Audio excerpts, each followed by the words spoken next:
G, change order entitlement ingredient. You can see this slide, right? Yes, ji sir. Sir. Yes sir. Yes, sir. Yes, sir. तो देखिए ये एक simple C diagram है, लेकिन आपको ये बताने के लिए है कि जब आपके पास कोई क्लेम के एंटाइटलमेंट आए तो आप रेजिस्टिव ना हो जाएं या रिएक्टिव ना हो जाएं। कुछ एंटाइटलमेंट्स बिल्कुल क्लियर होती हैं, तो जो क्लियर एंटाइटलमेंट है उसको तो आप क्लियर कर दीजिए, उसके अंदर ज़्यादा आपको परेशान होने की जरूरत नहीं है, उससे आपका लोड ऑफ वर्क ईजी होता है। और जिसको आप कहते हैं कि कोई एंटाइटलमेंट नहीं है, ये बिल्कुल गलत है, एब्सोल्युटली रॉन्ग है, बेस्डलेस किस्म की एंटाइटलमेंट क्लेम की है आपके सब ऑर्डर आपके कॉन्ट्रैक्टर ने, उसको तो आप उसी वक्त मना कर दें, भाई ये you are not entitled for this, ये भी ख़त्म हो गया। तो ये दो आप क्विकली रिजॉल्व कर सकते हैं। जो जो मुश्किल होता है वो होता है डिबेटेबल एंटाइटलमेंट, यानी उस एंटाइटलमेंट में आपके कॉन्ट्रैक्टर के पास कोई रीज़न होता है, लॉजिक होता है, सब्सटेंस होता है, एग्जाम्पल होती है उसके पास कि जनाब why I am entitled for this. और उसमें ज़्यादातर ऐसा होता है कि वो अपनी एंटाइटलमेंट को ज़्यादा महसूस करता है, आप उसके एंटाइटलमेंट को उससे कम महसूस करते हैं इन टर्म्स ऑफ मनी। तो आप उसको बैठ कर नेगोशिएट कर सकते हैं। तो नेगोशिएशन जो होती है, आप उसके साथ ऐसे बैठ कर नेगोशिएट करें कि आप उसको महसूस हो कि आप उसके साथ उसके पॉइंट ऑफ व्यू को समझ रहे हैं। देखिए नेगोशिएशन में सबसे इम्पोर्टेंट बात ये होती है, अपनी बात पे जोर देना इम्पोर्टेंट नहीं है, बल्कि इस बात पे की ज़्यादा इम्पोर्टेंस होती है कि दूसरे आदमी का पॉइंट ऑफ व्यू क्या है, और उस पॉइंट ऑफ व्यू को आप समझिए। और उस पॉइंट ऑफ व्यू को समझने के लिए you have to put yourself into his shoes, उसमें अंग्रेजी में कहते हैं कि आप अपने आप को उसकी जगह पर रख कर देखें। उसके भी इश्यूज़ हैं, उसको भी लेबर को पेमेंट करनी होती है, उसको भी थोड़ी सी प्रॉफिटेबिलिटी चाहिए होती है। तो इसलिए कुछ एंटाइटलमेंट ऐसी होती हैं जिसके अंदर डिबेट किया जा सकता है, और आप बहुत स्ट्रिक्ट भी हो सकते हैं कि नहीं जनाब बिल्कुल नहीं बनती, और कहीं कहीं पे आप अगर थोड़ा सा रूम दे देते हैं, विन विन नेगोशिएशन कर लेते हैं, तो दैट काउंट्स। मैं ये नहीं कह रहा हूँ कि आप कंपनी के पैसे पर बात करें, बल्कि मैं ये कह रहा हूँ कि कहीं कहीं पे आप अगर अपने कॉन्ट्रैक्टर की बात को मान लेते हैं तो ये रिलेशनशिप्स ऐसे चलती हैं कि आपने अभी उसको कोई फेवर किया है, लीगल फेवर किया है, प्रॉपर फेवर किया है, कोई आउट ऑफ द वे जाके फेवर करने की बात नहीं कर रहा मैं, तो फिर दूसरे टाइम पे वो भी आपको फेवर करेगा, क्योंकि कॉन्ट्रैक्टर्स और आप लोग ज़िंदगी भर साथ साथ चलते रहते हैं। मैंने बहुत सारे इंजीनियर्स को देखा है, उनके साथ कॉन्ट्रैक्टर्स चलते रहते हैं कि अगर एक प्रोजेक्ट में किया है, उन्होंने अच्छा काम किया, दूसरे प्रोजेक्ट में भी आप ले आते हैं, तीसरे में भी ले आते हैं उनको, तो कॉन्ट्रैक्टर्स चलते रहते हैं। तो इसलिए जब उनकी टाइटलमेंट डिबेटेबल हो, और अब एक प्रोफेशनल इंजीनियर हैं, आप प्रोफेशनली अपनी कंपनी को मैनेज कर रहे हैं, तो इट इज़ योर रिस्पॉन्सिबिलिटी कि आप अपनी कंपनी की जो राइट्स हैं उसको प्रोटेक्ट करें। और राइट्स को प्रोटेक्ट करने के लिए ये ज़रूरी है कि कोई आप ऐसा एंटाइटलमेंट, ऐसा क्लेम जो एक्सेप्ट ना करें जिसकी वजह से कंपनी को नुकसान हो रहा होगा। तो these needs to be handled professionally. लेकिन बात यह है कि कहाँ पे आप थोड़ा सा लीनियंट व्यू ले सकते हैं, कहाँ पे आप स्ट्रिक्ट व्यू ले सकते हैं, ये आपकी मैनेजेरियल जजमेंट है और मैनेजेरियल एक्सपर्टीज़ है। This you need to use. तो ये आपको एंटाइटलमेंट के सिलसिले में बताना चाह रहा था, अर्ज करना चाह रहा था। लेंथ ऑफ टाइम ये बात हम कर चुके थे, एक्सटेंशन ऑफ टाइम की हम बात कर चुके थे कि टाइम एक्सटेंशन प्रोजेक्ट का एक नॉर्मल पार्ट है। यू कैन नॉट कभी भी आप नहीं कह सकते कि टाइम एक्सटेंशन नहीं होती है, होती है बिकॉज ऑफ डिफरेंट रीजंस।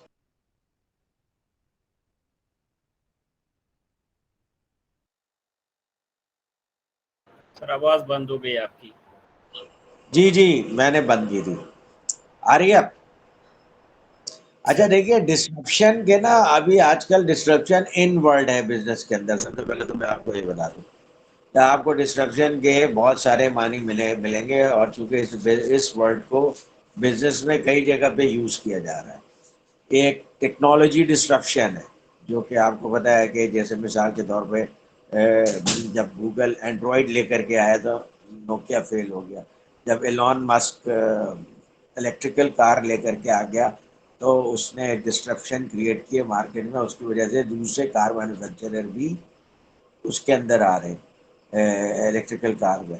तो ये एक मार्केट डिस्ट्रप्शन है, टेक्नोलॉजी डिस्ट्रप्शन है। एक सप्लाई चेन डिस्ट्रप्शन होती है, उससे आपका ताल्लुक है। सप्लाई चेन डिस्ट्रप्शन उस वक्त होती है जब आपका एक सप्लाई चेन इफेक्टिवली चल रहा है, एफिशिएंटली चल रहा है, और वहाँ पे अचानक जो है कोई नेचुरल डिज़ास्टर हो जाता है या सप्लाई या बहुत एक्सट्रीम वेदर आ जाता है या कोई और वजह आ जाती है। जैसे अभी रिसेंटली जो है वो आपको पता है कि जो शिप्स थे, सी गोइंग शिप वेसल्स थे, उनकी बहुत शॉर्टेज हो गई थी, जिसकी वजह से सप्लाई चेन में डिस्ट्रप्शन आया और अमेरिका में आपने देखा बहुत सारी चीज़ों की शॉर्टेज हो गई। तो ये भी डिस्ट्रप्शन है जो कि हम सप्लाई चेन में यूज़ करते हैं। और एक डिस्ट्रप्शन आप अपनी कंस्ट्रक्शन इंडस्ट्री में यूज़ करते हैं। इसका मतलब ये है कि आप एक स्मूथ गोइंग, एक स्मूथ सेलिंग कर रहे हैं और आप एज पर शेड्यूल चल रहे हैं, but due to any reason you loss productivity या कोई हिंड्रेंस आ जाती है, कोई इंटरप्शन आ जाता है, आपके प्रोजेक्ट में कोई रुकावट आ जाती है, जिसकी वजह से जो कंस्ट्रक्शन की प्रोग्रेस होती है वो या तो रुक जाती है या स्लो डाउन हो जाती है और उसकी वजह से आपकी एफिशिएंसी पे इम्पैक्ट आता है। हम इसको कंस्ट्रक्शन प्रोजेक्ट डिस्ट्रप्शन, और ये कई सारी रीज़न की वजह से भी हो जाता है। मिसाल के तौर पे जो वर्क का प्रोग्रेस है कॉन्ट्रैक्टर का, वो डिस्टर्ब हो गया। अब कॉन्ट्रैक्टर का वर्क जो डिस्टर्ब होने की वजूहत होती हैं, उसमें बहुत सारी वजूहत होती हैं। एक वजह तो ये भी हो सकती है कि उसको आप टाइमली पेमेंट नहीं कर रहे हैं। एक वजह ये भी हो सकती है कि लेबर ने स्ट्राइक कर दिया है। एक वजह ये है कि टाइमली उसको मटेरियल नहीं मिल रहा है। एक वजह ये भी हो सकता है कि गवर्नमेंट ने किसी वजह से इंटरवीन कर दिया है और आपके प्रोजेक्ट को रोक दिया है और किसी वजह से आप स्लो डाउन हो गए। तो there can be many reasons for interruption. और फिर उसके बाद ये देखना पड़ेगा कि आपके बिजनेस का कौन सा एरिया डिस्टर्ब हुआ है। एक मिनट जरा रुकिएगा।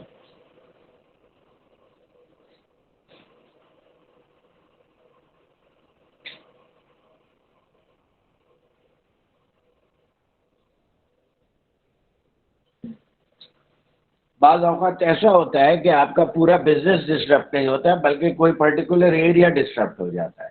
कोई पर्टिकुलर एरिया आपका कंट्रोवर्सी में आ जाता है, तो वहाँ पे डिस्ट्रप्शन होती है, बाकी बिजनेस एज नॉर्मल चल रहा होता है, तो ये पार्शियल डिस्ट्रप्शन कहलाती है। और डिस्ट्रप्शन जो है आम तौर पे आपके लिए एडिशनल कॉस्ट लाती है। क्यों? क्योंकि डिस्ट्रप्शन का मतलब ही है कि loss of productivity, loss of reduction in efficiency, loss of efficiency. तो जब आपकी प्रोडक्टिविटी लूज होगी, एफिशिएंसी लूज होगी, इसका मतलब आपका कॉस्ट ऐड हो जाएगा। तो डिस्ट्रप्शन का जो मेन डिसएडवांटेज ये है कि आप उसकी वजह से आपकी कॉस्ट इंक्रीज हो जाती है। अच्छा, कुछ कुछ डिस्ट्रप्शंस ऐसी होती हैं जिनको आप एंटिसिपेट कर सकते हैं। तो इसलिए अगर आप यानी आप पहले से फोरसी कर सकते हैं कि ये डिस्ट्रप्शन आ रही है या आ सकती है, तो आप अगर उसको बिफोर टाइम हैंडल कर लें तो आपके डिस्ट्रप्शन का जो इम्पैक्ट है वो मिनिमाइज हो सकता है, रिड्यूस हो सकता है, ज़ीरो हो सकता है। ये आपका काम है एज प्रोजेक्ट मैनेजर कि आप देखें कि फ्यूचर में कौन से अनफोर्सीन सर्कमस्टांसेस हैं या सिचुएशंस हैं जिसकी वजह से डिस्ट्रप्शन आ सकती है। और बाज़ औक़ात डिस्ट्रप्शन कुछ ऐसी होती है जो कि जिसकी वजह से ब्रीच ऑफ कॉन्ट्रैक्ट हो जाता है। तो वो आपको देखना पड़ेगा कि क्या ये डिस्ट्रप्शन जो है मटीरियली ब्रीच ऑफ कॉन्ट्रैक्ट कर रहा है या नहीं कर रहा है। तो कॉन्ट्रैक्टर ने बगैर किसी अथॉरिटी के काम बंद कर दिया और उसकी वजह से आपको डेली बेसिस में नुकसान हो रहा है, तो ये disruption material breach of contract है, यानी ऐसा ब्रीच ऑफ कॉन्ट्रैक्ट है जिसकी वजह से आप कॉन्ट्रैक्ट को टर्मिनेट कर सकते हैं।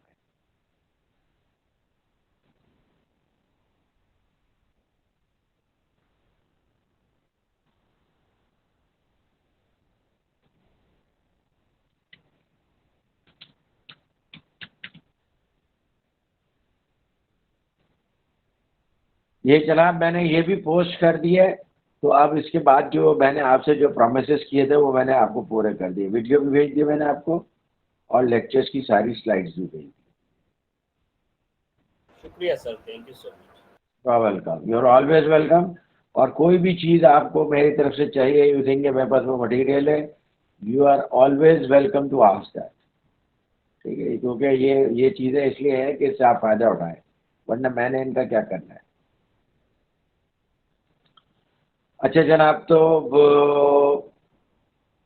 अब अगर डिस्रप्शन हो गया है और लॉस हो गया है तो रीजनेबल एविडेंस चाहिए होता है कॉन्ट्रैक्टर की तरफ से।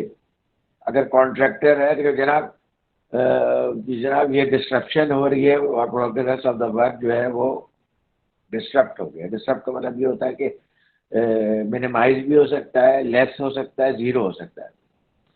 और फिर अच्छा, ये तो बात हो गई है इसके ऊपर। अच्छा जनाब, estimation of loss in relation to disruption. जब डिस्ट्रप्शन हो गई है तो अब उस लॉस को आप कैसे एस्टिमेट करेंगे? तो इस ये उसके तीन तरीके हैं जो कि, और सबसे ज़्यादा पॉपुलर तरीका जो है मेरा ख्याल है आप लोग अर्न वैल्यू एनालिसिस करते ही हैं, लेकिन ये कि ये तीन तरीके हैं जो कंस्ट्रक्शन में यूज़ होते हैं। एक है measured mile analysis. Measured mile analysis का ये मतलब होता है कि अगर ये नॉर्मल इस तरह से कंस्ट्रक्शन चलती रहती तो हम 60% तक पहुंच जाते, लेकिन चूंकि डिस्ट्रप्शन हुई है तो हम 55% तक पहुंचे। इसका मतलब है कि हमने, हमारा जो गाड़ी चल रही थी उसमें 5% का लॉस आ गया है। अब उस 5% के लॉस को आप मटेरियली डिफाइन कर सकते हैं, in terms of money define कर सकते हैं। तो ये डिस्ट्रप्शन की वजह से ये मेजर्ड माइल एनालिसिस कराता है, यहाँ इतना लॉस हुआ है कि हम अब तक 60% पे होना चाहिए था, हम 60% तक नहीं पहुँचे, 55% तक पहुँचे, तो प्रोजेक्ट वैल्यू के लिहाज से हमें इतने का लॉस हुआ। ये कहलाता है मेजर्ड माइल एनालिसिस। और ये आप लोग चूँकि सिविल कंस्ट्रक्शन का पढ़ रहे हैं और प्रोफेशनल आप इसके अंदर, तो आप लोगों को कॉस्टिंग और अकाउंटिंग बहुत अच्छी आनी चाहिए। और मैं पहले भी आप लोगों से अर्ज कर चुका हूँ कि जब भी आप लोगों को मौका मिले तो अकाउंटिंग एंड फाइनेंशियल मैनेजमेंट का कोर्स ज़रूर कीजिएगा, इसी से भी कर लीजिएगा। और मैं भी ये पढ़ाता हूँ, और मैं चूँकि बिजनेस के पर्सपेक्टिव से पढ़ाता हूँ, तो आपको इंशाल्लाह इससे भी फ़ायदा होगा। आप अकेला स्टैंड अलोन भी एक कोर्स कर सकते हैं अकाउंटिंग एंड फाइनेंशियल मैनेजमेंट का। ये आप लोगों को एज प्रोफेशनल कंस्ट्रक्शन मैनेजर्स ये आना चाहिए कि कॉस्टिंग कैसे की जाती है और उसके अंदर क्या क्या, अकाउंटिंग में क्या क्या टेक्निक्स होती हैं वो आपको पता होना चाहिए। कैपिटल बजटिंग की क्या क्या टेक्निक्स होनी चाहिए, ये सब आपको पता होना चाहिए।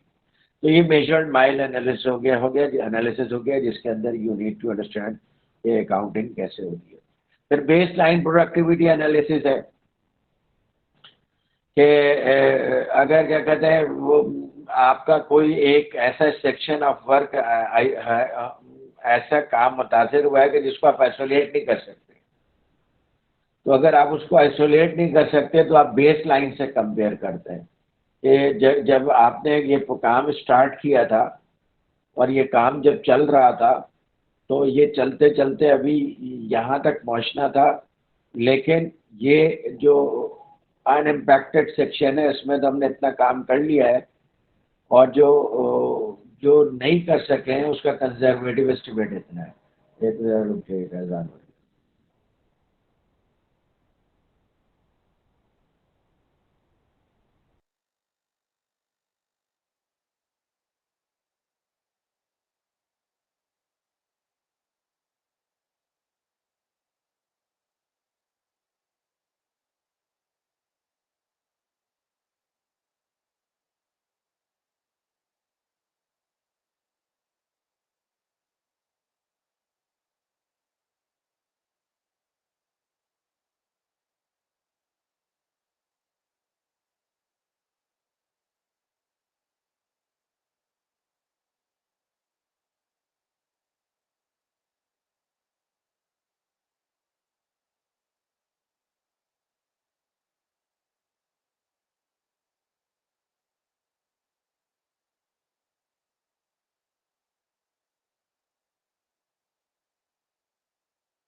मेजर्ड माइल एनालिसिस और बेस लाइन प्रोडक्टिविटी एनालिसिस में फ़र्क जो है वो आइसोलेशन का है।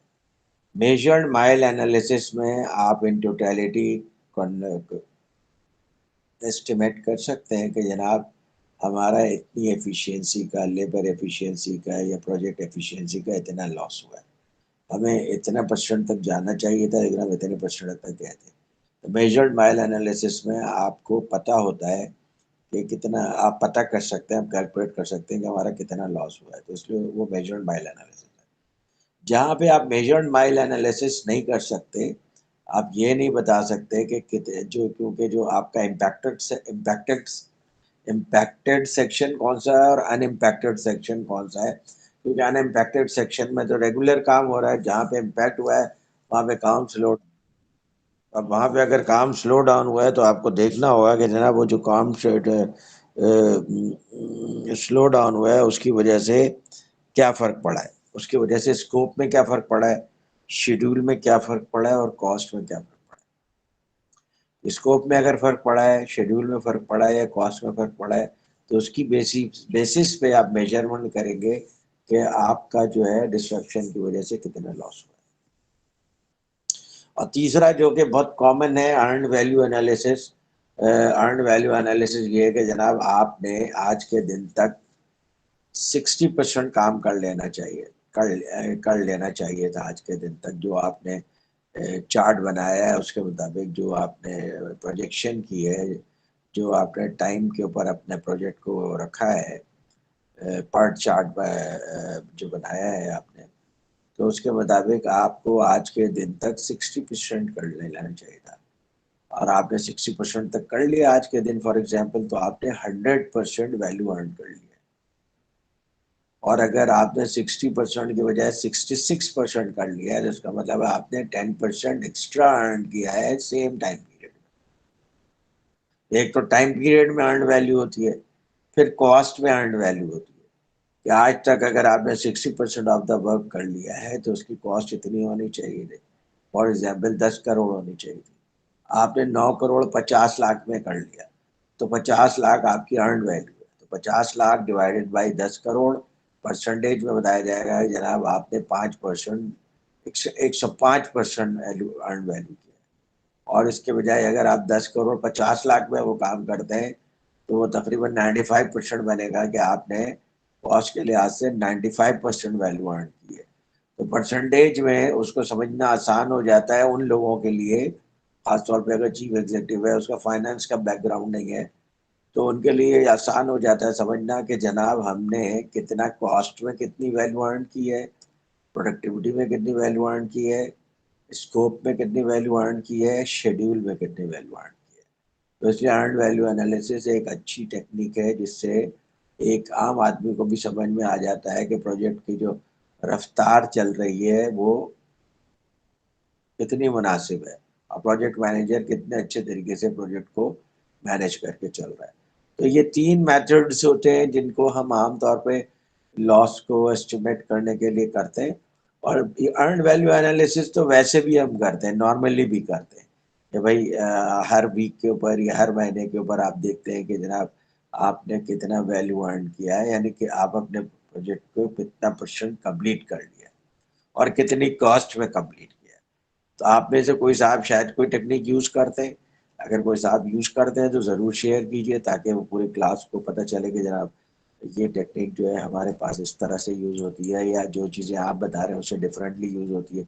जी ज़हर रहमान साहब, जब मेरे पास स्लाइड ओपन होती है तो मैं हैंड रेस नहीं देख पाता हूँ, आप मुझे इंटरप्ट कर सकते जी हैं। सर। सर जी इसको सर। सब्सटेंशिएट कैसे करेंगे? लाइक ये तो सब लाइक अर्न वैल्यू प्लान्ड होती है और एक्चुअल होती है, ये सारी चीजें एज ए कॉन्ट्रैक्टर हम कैसे इसको सब्सटेंशिएट करेंगे?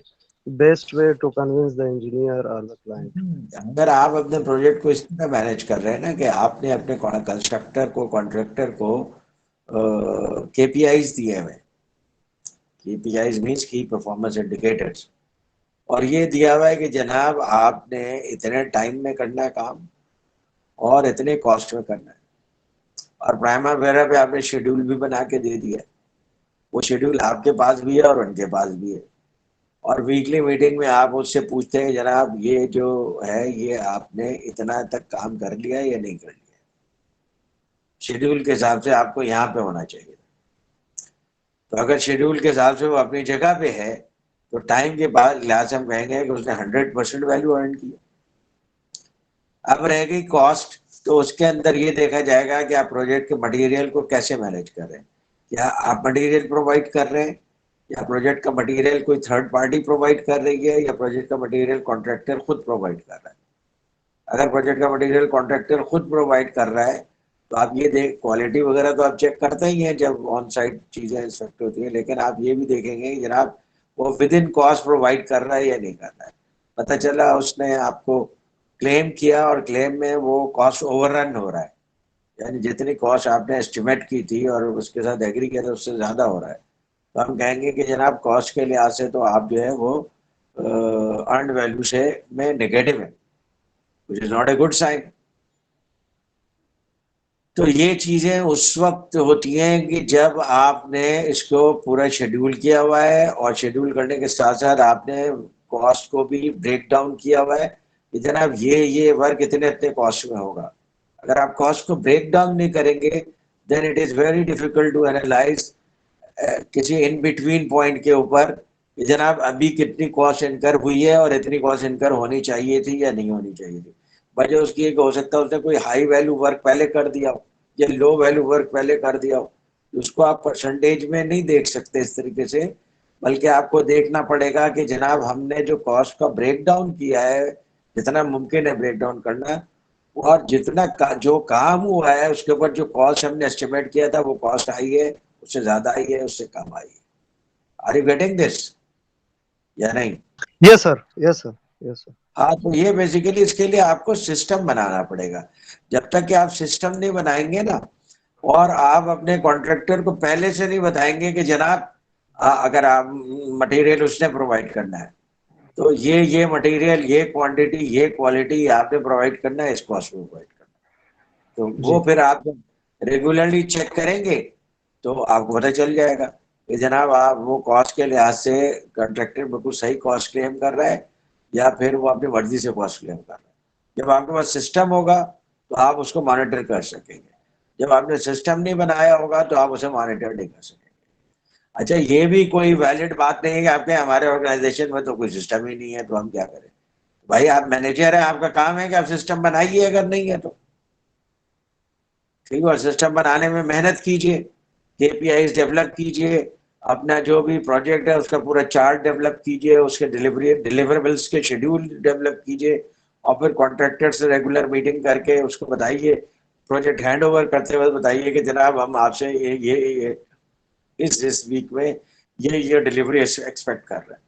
तो जनाब 16 वीक का प्रोजेक्ट है तो 16 वीक में आपको पूरी 100% प्रोजेक्ट की डिलीवरी मिल जाएगी। तो ये है basically managerial work. Managerial work में हम कुछ चीजें स्ट्रक्चर्ड वे में बता सकते हैं, जनाब ये फार्मूला लगता है, लेकिन मैनेजरियल वे में वर्क में बहुत सारी ऐसी चीजें होती हैं जिसका कोई फार्मूला नहीं होता है, मैनेजरियल स्किल्स के ऊपर होता है, और आपकी मैनेजरियल स्किल्स जितनी अच्छी होंगी तो उस लिहाज से आप प्रोजेक्ट को ज्यादा अच्छे एफिशिएंटली मैनेज करेंगे। आप लोगों को मैंने बताया था कि जनाब आप में से जिसने पीएमपी नहीं किया उसको पीएमपी करना चाहिए, ताकि उसको ज्यादा बेहतर तरीके से पता चले कि भाई प्रोजेक्ट मैनेजमेंट का इंटरनेशनल स्टैंडर्ड क्या है। और अगर किसी ने प्राइमावेरा नहीं किया है तो, या एमएस प्रोजेक्ट नहीं किया तो एमएस प्रोजेक्ट करे, प्राइमावेरा करे, ताकि किसी एक चीज में तो वो अपने प्रोजेक्ट की शेड्यूलिंग कर सके ना। ये सब चीजें तो आपकी बेसिक रिक्वायरमेंट है। देखिए, मजदूर जब भी अच्छा काम कर सकेगा जब मजदूर के पास टूल्स हो, और मैनेजर भी जब भी अच्छा काम कर सकेगा जब मैनेजर टूल्स सीखे। ये सब आपके टूल्स हैं, तो ये टूल्स सीखिए। थोड़ा बहुत तो हम आपको ये थोड़ा बहुत क्या, हम तो इसमें आपको मैनेजरियल लिहाज से बहुत सारी चीजें आपको हम जहन में डालने की कोशिश कर रहे हैं। अब वो आप एब्जॉर्ब करें और फिर उसको प्रैक्टिस करें, then you will feel the difference. तो ये 3 तरह की एनालिसिस है। अब अगर आपका इंटरेस्ट है तो आप कम से कम नहीं तो जाकर के अपने प्रोजेक्ट में अर्न वैल्यू एनालिसिस को इम्प्लीमेंट कीजिए, अर्न वैल्यू एनालिसिस की थोड़ी डिटेल पढ़िए, विल गेट एन आइडिया कि अर्न वैल्यू एनालिसिस को कैसे इम्प्लीमेंट किया जा सकता है। अच्छा, बाद औक़ात आपके ऊपर प्रेशर आता है एज प्रोजेक्ट मैनेजर के जनाब कॉन्ट्रैक्ट को एक्सेलरेट करें, और जब आप पे प्रेशर आता है तो आप उस प्रेशर को कहाँ ट्रांसफर करते हैं, उसको आप ट्रांसफर करते हैं अपने कॉन्ट्रैक्टर के ऊपर कि भाई तुम जो है ना इसको एक्सेलरेट करो। तो एक्सेलरेशन के कुछ प्रोसेसेस होते हैं और स्टैंडर्ड प्रोसीजर्स हैं जिसके ऊपर आप एक्सेलरेशन कर सकते हैं। तो उसमें सबसे पहले जो एक्सेलरेशन का प्रोसीजर है, और ये प्रोसीजर जो है बेसिकली सप्लाई चेन में भी बहुत ज्यादा यूज होता है। तो आप लोग जो कॉन्ट्रैक्ट के काम करते हैं, जो प्रोजेक्ट मैनेजमेंट का काम करते हैं, तो सप्लाई चेन तो आप लोगों को वैसे ही आना चाहिए। वजह उसकी है कि उसमें आप प्रोक्योरमेंट भी करते हैं, और अगर प्रोक्योरमेंट नहीं भी करते हैं तो आप प्रोक्योरमेंट टीम के साथ काम करते हैं। And procurement is a very important part. और पुराना जमाना था जब प्रोक्योरमेंट में जो सबसे नाकारा इंजीनियर जो कहीं भी नहीं चलता था, उसका क्या करें, तो उसको डाल देते थे कि भाई तुम प्रोक्योरमेंट क्या करो। लेकिन अब ऑर्गेनाइजेशंस ने पिछले 20-30 साल में रियलाइज किया कि हम ये क्या बेवकूफ़ी कर रहे हैं। हम तो जो जितना पैसा कमाते हैं, 100 रुपये कमाते हैं, तो उसमें से 85-90 रुपीज की तो प्रोक्योरमेंट कर लेते हैं और 10 रुपया प्रॉफिट होता है हमारा। फिर ऑर्गेनाइजेशंस ने अपने बेहतरीन इंजीनियर्स को प्रोक्योरमेंट में डालना शुरू किया, सप्लाई चेन में डालना शुरू किया। और इसलिए कि प्रोक्योरमेंट में अगर एफिशिएंट आदमी होगा, अक्लमंद आदमी होगा, तो ऑर्गेनाइजेशन को करोड़ों बचा के दे सकता है। और बेवकूफ़ आदमी होगा तो करोड़ों लूज करेगा। तो अब जो नया ट्रेंड आया है प्रोक्योरमेंट में, सबसे बेस्ट आदमी को रखा जाता है। और ये मैंने अपनी लाइफ टाइम में ये चेंज देखा है। जब हमने शुरू शुरू में करियर स्टार्ट किया था, तो हम देखते थे कि जो इंजीनियर कहीं नहीं चल रहा, उसको प्रोक्योरमेंट में डाल देते कि भाई ये प्रोक्योरमेंट इंजीनियर है। और उसके बाद मैंने 15-20 साल बाद देखा अपने करियर में कि जो सबसे बेस्ट इंजीनियर है, उसको प्रोक्योरमेंट में डाल रहे हैं। तो एक तो ये बात हो गई। तो आपको भी प्रोक्योरमेंट के ऊपर, प्रोफेशनल प्रोक्योरमेंट के ऊपर कोर्सेज करने चाहिए, या कम से कम एक कोर्स करना चाहिए कि वे प्रोक्योरमेंट कैसे करते हैं। अब प्रोक्योरमेंट के अंदर ये कुछ मटेरियल आपके ऐसे होते हैं जो कि लोकल होते हैं, कुछ मटेरियल ऐसे होते हैं जो इंटरनेशनल होते हैं। अच्छा, इंटरनेशनल मटेरियल में से भी कुछ मटेरियल ऐसे होते हैं जिसके लोकल एजेंट मौजूद होते हैं। और उन कंपनीज की पॉलिसीज होती है कि जनाब आप सिर्फ लोकल एजेंट से ही खरीद सकते हैं। तो वो तो फिर आप लोकल एजेंट को से आप कॉन्ट्रैक्ट कर सकते हैं, उसे खरीद सकते हैं। लोकल एजेंट के होने का फायदा ये होता है कि जनाब आप जब उससे कॉन्ट्रैक्ट करते हैं प्रोक्योरमेंट का, तो आप टाइम शेड्यूल और सारी चीज़ें, प्राइस वाइस सब उसके साथ एग्रीमेंट कर सकते हैं।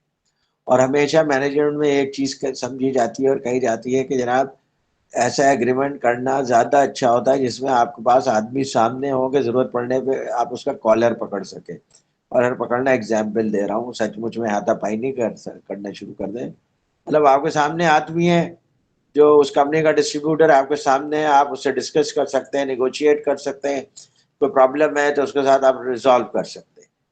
लेकिन अगर कोई कंपनी अमेरिका में बैठी हुई है और वो वहीं से चीज़ सप्लाई होती है, तो उसके साथ नेगोशिएट करना बहुत डिफिकल्ट होता है। इवन बावजूद इसके कि आजकल मीट और सारी फैसिलिटीज आ गई हैं, लेकिन उसके बावजूद भी जाहिर है कि वो पूरी दुनिया में सप्लाई कर रहे हैं। और आपने उनसे 5 करोड़ 10 करोड़ रुपए की कोई चीज़ खरीदी है, तो आपके लिए वो हाई वैल्यू होगी, उनके लिए वो कोई इतनी बड़ी वैल्यू नहीं है। उससे भी ज़्यादा बड़े बड़े कस्टमर्स उनके पास मौजूद है। तो ये इंटरनेशनल प्रोक्योरमेंट में इश्यूज आते हैं। तो इंटरनेशनल प्रोक्योरमेंट के लिए ज़रूरी है कि आप बिफोर टाइम उसको पूरा प्लान करें, और ताकि आपका जो मटेरियल है वो आपकी साइट पे आ जाए बिफोर टाइम। अच्छा, इसमें भी एक कैच है जो कि फाइनेंस वाले वो करते हैं कि भाई आप ठीक है मटेरियल तो बिफोर टाइम खरीद लिया, अब आप इंजीनियर हैं, आप थोड़ा ज़्यादा नर्वस हो जाते हैं, तो आपने 6 महीने पहले आइटम को इम्पोर्ट करके रख दिया स्टोर में। तो फाइनेंस मैनेजर अगर थोड़ा सा भी अक्लमंद होगा, तो वो शोर मचाएगा मीटिंग्स में कि यार इन्होंने पैसे जो है इसमें लगा दिए, और 6 महीने से मटेरियल पड़ा हुआ है और अभी तक इसको यूज़ नहीं किया है, तो हमारी फाइनेंशियल कॉस्ट जा रही है इसके अंदर। आजकल ये कॉस्ट भी कैलकुलेट की जाती है कि जनाब फाइनेंशियल कॉस्ट कितनी पड़ रही है हमें। यही आप 6 महीने के बाद इम्पोर्ट करते, तो कंपनी को 6 महीने का कम इंटरेस्ट देना पड़ता है। आजकल तो सारी कैलकुलेशन इंटरेस्ट बेस्ड होती है ना। तो बहरहाल आपको इसमें अपने स्किन को सेव करना है एज इंजीनियर, और वो ये है कि आप टाइमली इम्पोर्ट करें, ताकि आपको लॉन्ग लीड टाइम की वजह से जो नुकसानात होते हैं उससे बच सके। और मीटिंग में अगर फाइनेंस मैनेजर इसको हाईलाइट करता है, तो आप उसको बताइए कि भाई तुम्हारी तो फाइनेंस कॉस्ट 1% पर मंथ है, लेकिन अगर ये प्रोजेक्ट एक दिन डिले हो जाता है तो मुझे 5% पर डे का लॉस होता है उस मटेरियल के हिसाब से। तो मैं मटेरियल को पहले लेकर आ रहा हूँ, तो this is for the safety of the company. तो ये चीजें, ये जो लॉजिक्स हैं वो आप मीटिंग में उस वक्त बोल सकते हैं, बता सकते हैं जब आपके पास फाइनेंस का, अकाउंटिंग का थोड़ा सा बैकग्राउंड हो। तो हम लोग तो जब काम करते थे तो अल्हम्दुलिल्लाह, अल्लाह शुक्र है, कभी किसी अकाउंटेंट की या फाइनेंस डायरेक्टर की हिम्मत नहीं होती थी कि हमारे सामने कोई उल्टी सीधी बात करे, क्योंकि वो 2 रीजन दे देता तो हम उसको 4 लॉजिक दे देते थे उसी के उससे, फाइनेंस के से। तो जाहिर है जब आदमी से आप उसी की टर्म में बात करें ना, तो वो फिर शटल हो जाता है। तो इंजीनियर्स का फाइनेंस वालों से झगड़ा इसी बात पे होता है कि वो उनको उनकी बात नहीं समझ आती, उनको इनकी बात नहीं समझ आती है, ये प्रॉब्लम होती है। अच्छा, उसके बाद कुछ आप ऐसे काम भी कर सकते हैं, और आपने, मैंने कराची में रिसेंटली वो क्या 10-15 साल पहले से देख रहा हूँ कि बहुत सारे अब ऑफ साइट मैन्युफैक्चरिंग या मॉड्यूलर मैन्युफैक्चरिंग हो रही है। जैसे आप ब्रिजेस बनाते हैं, उसकी बहुत सारी चीज़ें प्री फैब्रिकेटेड होती हैं, छत होती है वो प्री फैब्रिकेटेड होती है, तो वो किसी और जगह पे कंस्ट्रक्ट होती है और ऑन साइट उसी वक्त आती है जब आपने क्रेन से उसको इंस्टॉल करना होता है। तो जब आपकी प्री फैब्रिकेशन हो रही है, तो आप तो इतने अपने एक साइट को भी देखना है, और फिर आपने ये देखना है किस मटेरियल की किस वक्त जरूरत होगी, और जो मैन्युफैक्चरर उसको बना रहा है क्या उसको टाइमली मैनर पे आपको डिलीवर करेगा या नहीं करेगा। अगेन उस मैन्युफैक्चरर के पास और 1000 प्रोजेक्ट्स की रिक्वायरमेंट है। तो जब तक कि आप उससे रेगुलर कम्युनिकेशन में नहीं रहेंगे, तो उसको याद नहीं रहेगा कि आपकी भी कोई प्रायोरिटी है। तो आप जब उसके साथ रेगुलर कम्युनिकेशन में रहेंगे, तो वो उनके शेड्यूल में आ जाएगा कि जनाब इस साइट के ऊपर हमने इस डेट के ऊपर डिलीवरी करनी है। इसमें कुछ जिम्मेदारियां आपकी भी आती हैं। ऐसा नहीं है कि प्रोजेक्ट मैनेजर एक परचेज ऑर्डर दे करके या प्रोडक्ट डिलीवरी का कॉन्ट्रैक्ट साइन करके बेफिक्र हो जाए कि अब वो खुद ही करेंगे। तो ऐसा नहीं है, बल्कि आपको बहुत सारा लिजॉन का कोऑर्डिनेशन का काम करना पड़ता है। और आजकल मॉड्यूलर यूनिट्स भी आ रहे हैं। मॉड्यूलर यूनिट्स आपको पता है कि जैसे F-16 का जो पूरा डिज़ाइन है वो मॉड्यूलर है। कोई चीज़ ख़राब होती है तो खुद ही सिग्नल देती है कि जनाब ये चीज़ ख़राब हो गई है। वो पूरा मॉड्यूल निकालते हैं, उसकी जगह दूसरा मॉड्यूल डाल देते हैं, F-16 ऑपरेशनल हो जाता है। फिर वो मॉड्यूल खुद रिपेयर कर सकते हैं तो खुद रिपेयर करते हैं, वरना उसको रिपेयर के लिए अमेरिका भेज देते हैं। तो ये मॉड्यूलर अप्रोच है आजकल। आजकल बहुत सारी मशीनों में मॉड्यूलर अप्रोच अप्लाई किया जा रहा है। उससे क्या हो रहा है कि आपको मशीन ऑपरेशनल करने में ज़्यादा टाइम नहीं लगता है। बाज़ औक़ात आप एक्सेलरेशन का प्रोसेस ये भी कर सकते हैं कि लेबर के रिसोर्सेज बढ़ा दें, ज़्यादा लेबर टाइम पे लगा दें, ओवर टाइम कर दें, डे नाइट काम कर दें, 24 आवर्स काम कर दें। तो ये सारी पॉसिबिलिटीज़ हैं, लेकिन लेबर को भी एम्प्लॉय करने की एक लिमिट होती है। अगर आप लेबर को इतना ज़्यादा डिप्लॉय कर दें कि वो एक दूसरे के रास्ते में आए और उसकी वजह से एक्सीडेंट्स हो, डैमेजेस हो, टाइम डिलेज आए, तो इतने लेबर का आपको अप्लाई करने का फ़ायदा नहीं होता। इसलिए लेबर को भी, अगर आपने एक्सेलरेट भी करना है प्रोसीजर को, तो आपको लेबर को भी इंटेलिजेंटली यूज़ करना होता है, क्योंकि लेबर एक तो आप पैसे पे करते हैं, दूसरा ये कि अगर आपने बहुत ज़्यादा लेबर डाल दिया तो इनएफिशिएंसी आएगी। कम लेबर होता है, स्केलेटन लेबर होता है, तो वो ज़्यादा एफिशिएंसी के साथ काम करते हैं और ज़्यादा आपको आउटपुट देते हैं। बाज़ वक़्त ऐसा होता है कि स्पेसिफिकेशन बना दी गई है किसी कॉन्ट्रैक्ट के अंदर कि जनाब ये इस स्पेसिफिकेशन के मुताबिक हमें डिलीवरी चाहिए। लेकिन ये भी हो सकता है कि अगर आप स्पेसिफिकेशन चेंज कर दें, तो उससे आपका काम आसान हो सकता है। आप टाइमली डिलीवर डिलीवर कर सकते हैं प्रोजेक्ट अपने क्लाइंट को।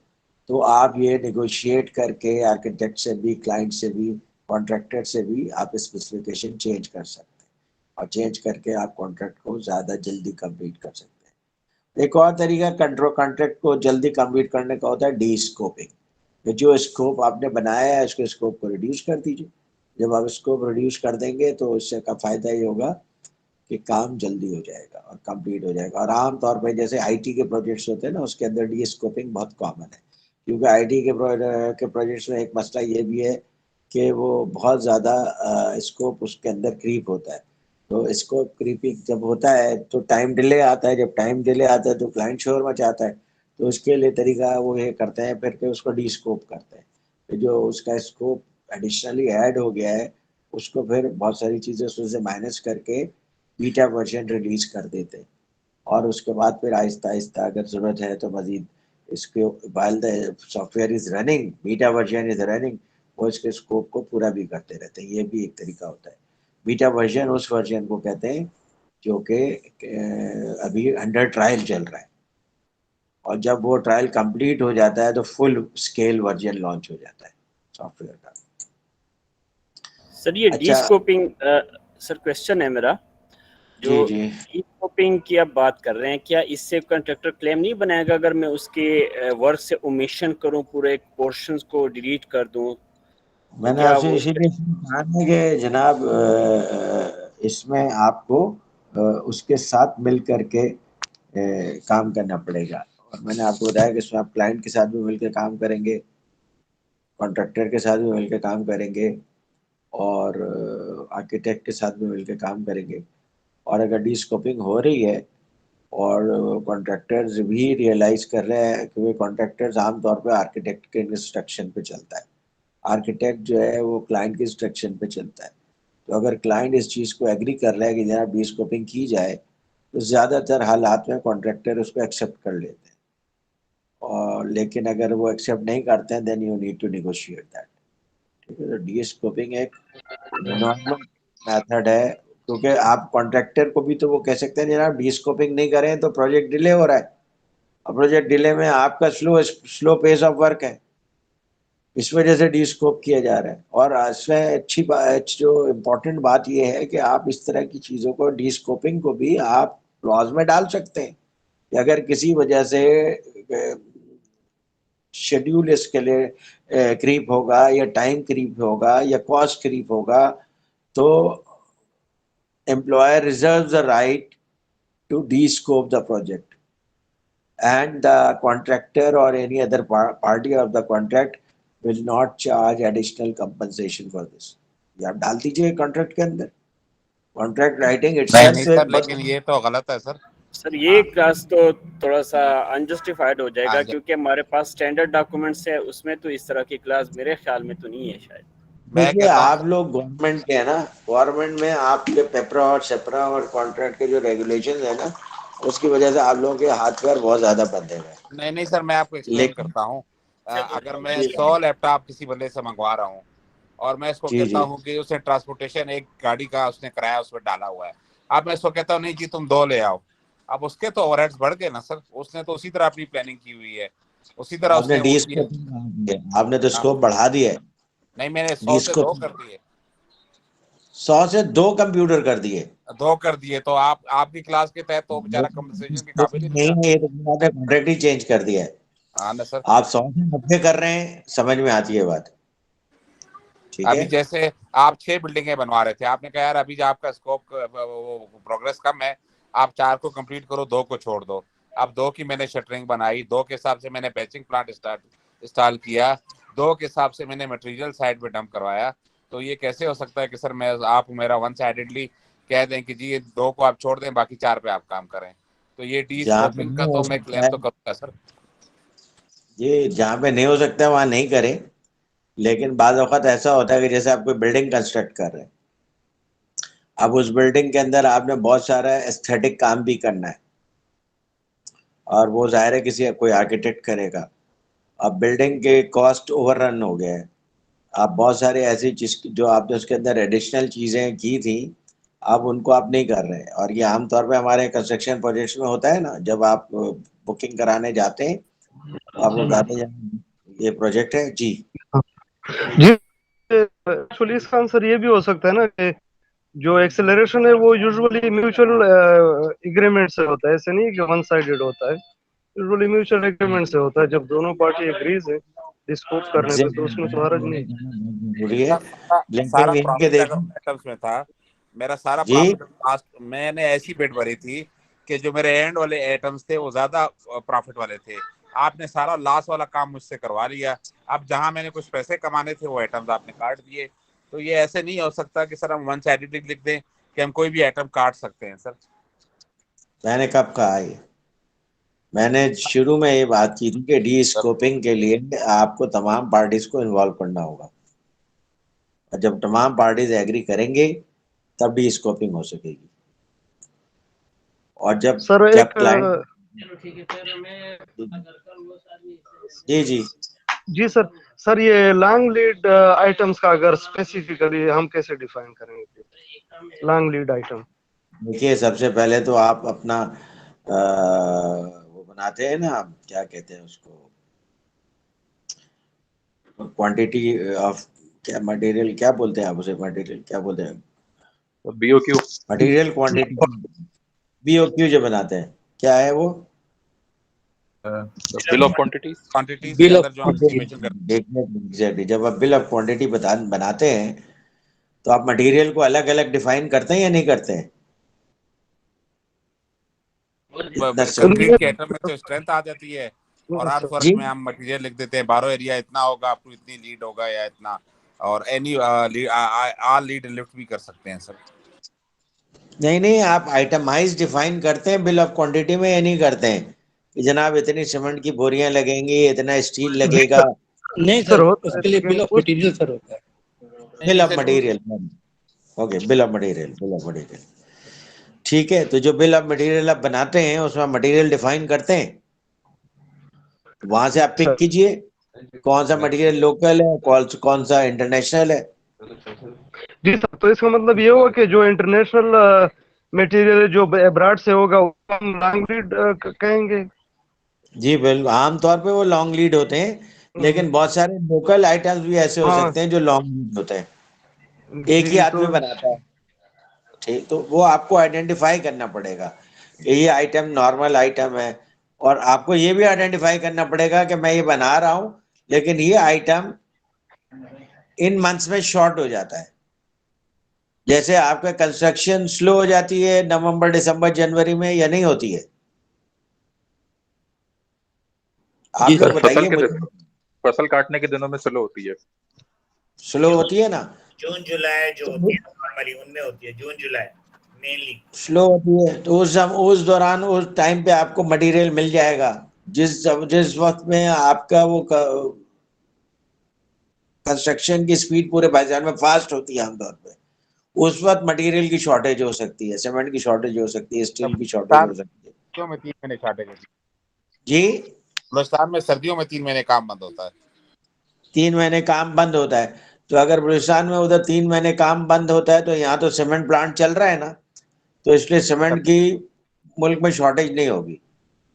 ये भी होता है कि भाई जनाब आपका सीमेंट की शॉर्टेज का पीरियड नहीं है, लेकिन सी पैक प्रोजेक्ट शुरू हो गया, अफगानिस्तान सीमेंट एक्सपोर्ट होना शुरू हो गया, सीमेंट की शॉर्टेज हो गई, तो लोकल मार्केट में भी चीज़ों की शॉर्टेज हो सकती है। तो you need to look at the trend and look at the developments कि मार्केट में क्या चल रहा है। उसके लिए आप प्रोफेशनल फोरम्स में रेगुलर जाया करें, वहां से आपको पता चलेगा कि भाई क्या हो रहा है। फिर आप जब सीमेंट खरीदते हैं या स्टील खरीदते हैं, आपके डिस्ट्रीब्यूटर से ताल्लुकात है, बातचीत है, तो आप उनसे पूछें भाई कि अभी सीमेंट प्लांट्स कितने % पे काम कर रहा है, वो बताएंगे 70% 80% पे काम कर रहा है। इट मीन्स कि अभी आपको नियर फ्यूचर में सीमेंट का कोई प्रॉब्लम नहीं आने वाला है। लेकिन वो बताएंगे 100% पे काम कर रहा है, तो आप देख लीजिए कि जनाब आप फौरन अपना स्टॉक बना लीजिए। ये तो आप लोगों को जो तजुर्बेकार है आप में से, उनमें से आप लोगों को बात मालूम होगी कि स्टील की जी। फैक्ट्री जो पाकिस्तान स्टील मिल थी, उसने कहा कि उसके वेयर हाउस सारे भर गए हैं, क्योंकि इन्होंने हाँ, प्राइस कर ली है, तो लोगों परचेजिंग कम हो गई है, अच्छा, लोगों की पावर कम हो गई है, तो पाकिस्तान स्टील मिल ने एडिशनल स्टील बना दी है। ये तो पुरानी बात कर रहे हैं ना, अब तो बंद हो गई वो। बंद हो गई, रिफाइनरी की बात कर रहा हूँ, सॉरी सर, ऑयल रिफाइनरी की। अच्छा, ऑयल जी, रिफाइनरी ने बिटुमेन कर लिया कोविड सब। में प्रॉब्लम आया, बिल्कुल सही बात है, कोविड में प्रॉब्लम आया कि उन्होंने जो है वो ऑयल जो रिफाइन कर रहे थे, तो यहाँ पीएसओ ने स्टोर भी कर लिया, लेकिन कंजम्पशन इतनी ड्रॉप हो गई थी, 20% पे आ गई थी कंजम्पशन, तो उनको रिफाइनरी बंद करना पड़ा कई महीने तक। तो दोनों सूरत हाल होती है मार्केट के अंदर। अब मार्केट के अंदर क्या सिचुएशन चल रही है, उसके लिए आप नॉलेज रखें, फोरम्स पे जाएं, लोगों से डिस्कशन करें, न्यूज़ पढ़ें, तो आपको पता चलेगा क्या हो रहा है। जी जिया साहब, जिया साहब आप कुछ पूछ रहे हैं? आपने हाथ रेज किया हुआ है, हैंड रेज किया हुआ है। कंटिन्यूसली रह गया है उनसे सर, क्या रह गया? वो हाथ लगा हुआ उनसे रह गया, तो वापस हटाया नहीं है उन्होंने सर। अच्छा सर अच्छा, वही चलें, सर जी हटा सर, दिया, सॉरी सर, वो रह गया। कोई बात नहीं जिया साहब, मैं समझा आप कोई सवाल पूछ रहे हैं। तो D scoping, yes it is a difficult thing, इसके अंदर कोई दो राय नहीं हो सकती। तो जाहिर है डी स्कोपिंग में वो आपके जो कॉन्ट्रैक्टर है उसने तो पूरे प्रोजेक्ट के हिसाब से तैयारी की हुई है। अब आप प्रोजेक्ट को 80% पे ला रहे हैं, ये इश्यूज हैं, तो आप डी स्कोपिंग को तमाम स्टेक होल्डर्स को इन्वॉल्व किए बगैर इम्प्लीमेंट नहीं कर सकते। सर लेकिन ये होता है, मेरा सवाल ये है, जैसे ये टोयोटा जी वाला आजकल है, पूरे पाकिस्तान में गाड़ियां की सप्लाई नहीं कर रहा, सुजुकी वाले ने जी ऑर्डर लिए हुए, गवर्नमेंट के साथ भी नहीं कर रहा। आप अगर जी इनको गवर्नमेंट ब्लैकलिस्ट भी करते हैं, हम ब्लैकलिस्ट भी करते हैं, फिर भी हमारे पास ऑप्शन नहीं है कि हम सुजुकी के अलावा कोई और गाड़ी ले लें, टोयोटा के अलावा गाड़ियां की ले लें। अब पिछले 1.5 साल से इन्होंने पेमेंटें ली हुई हैं, तो ये तो ब्रीच ऑफ कॉन्ट्रैक्ट है ना सर इनका। है तो कोर्ट में जाए, बिल्कुल ब्रीच ऑफ कॉन्ट्रैक्ट है, कोर्ट 8 में लाख जाए। की वकील उससे ज्यादा मांग रहा है सर। मसला वही है कि पैसा, ये मोनोपोलिस्टिक एटीट्यूड कहलाता है। और ये मार्केट के अंदर जब गवर्नमेंट प्रोटेक्शन मिल रही है उनको, जाहिर है गवर्नमेंट उनको प्रोटेक्ट कर रही है, तो उनकी ये वाला एटीट्यूड है। दूसरे मुल्कों में तो ये एटीट्यूड नहीं है, गाड़ी आपको 10 डेज में सप्लाई हो जाती है, तो वो अपनी मोनोपोली का एडवांटेज ले रहे हैं। और गवर्नमेंट उसको सर जो मोनोपोली कमीशन है उसको इसके ऊपर एक्शन लेना चाहिए।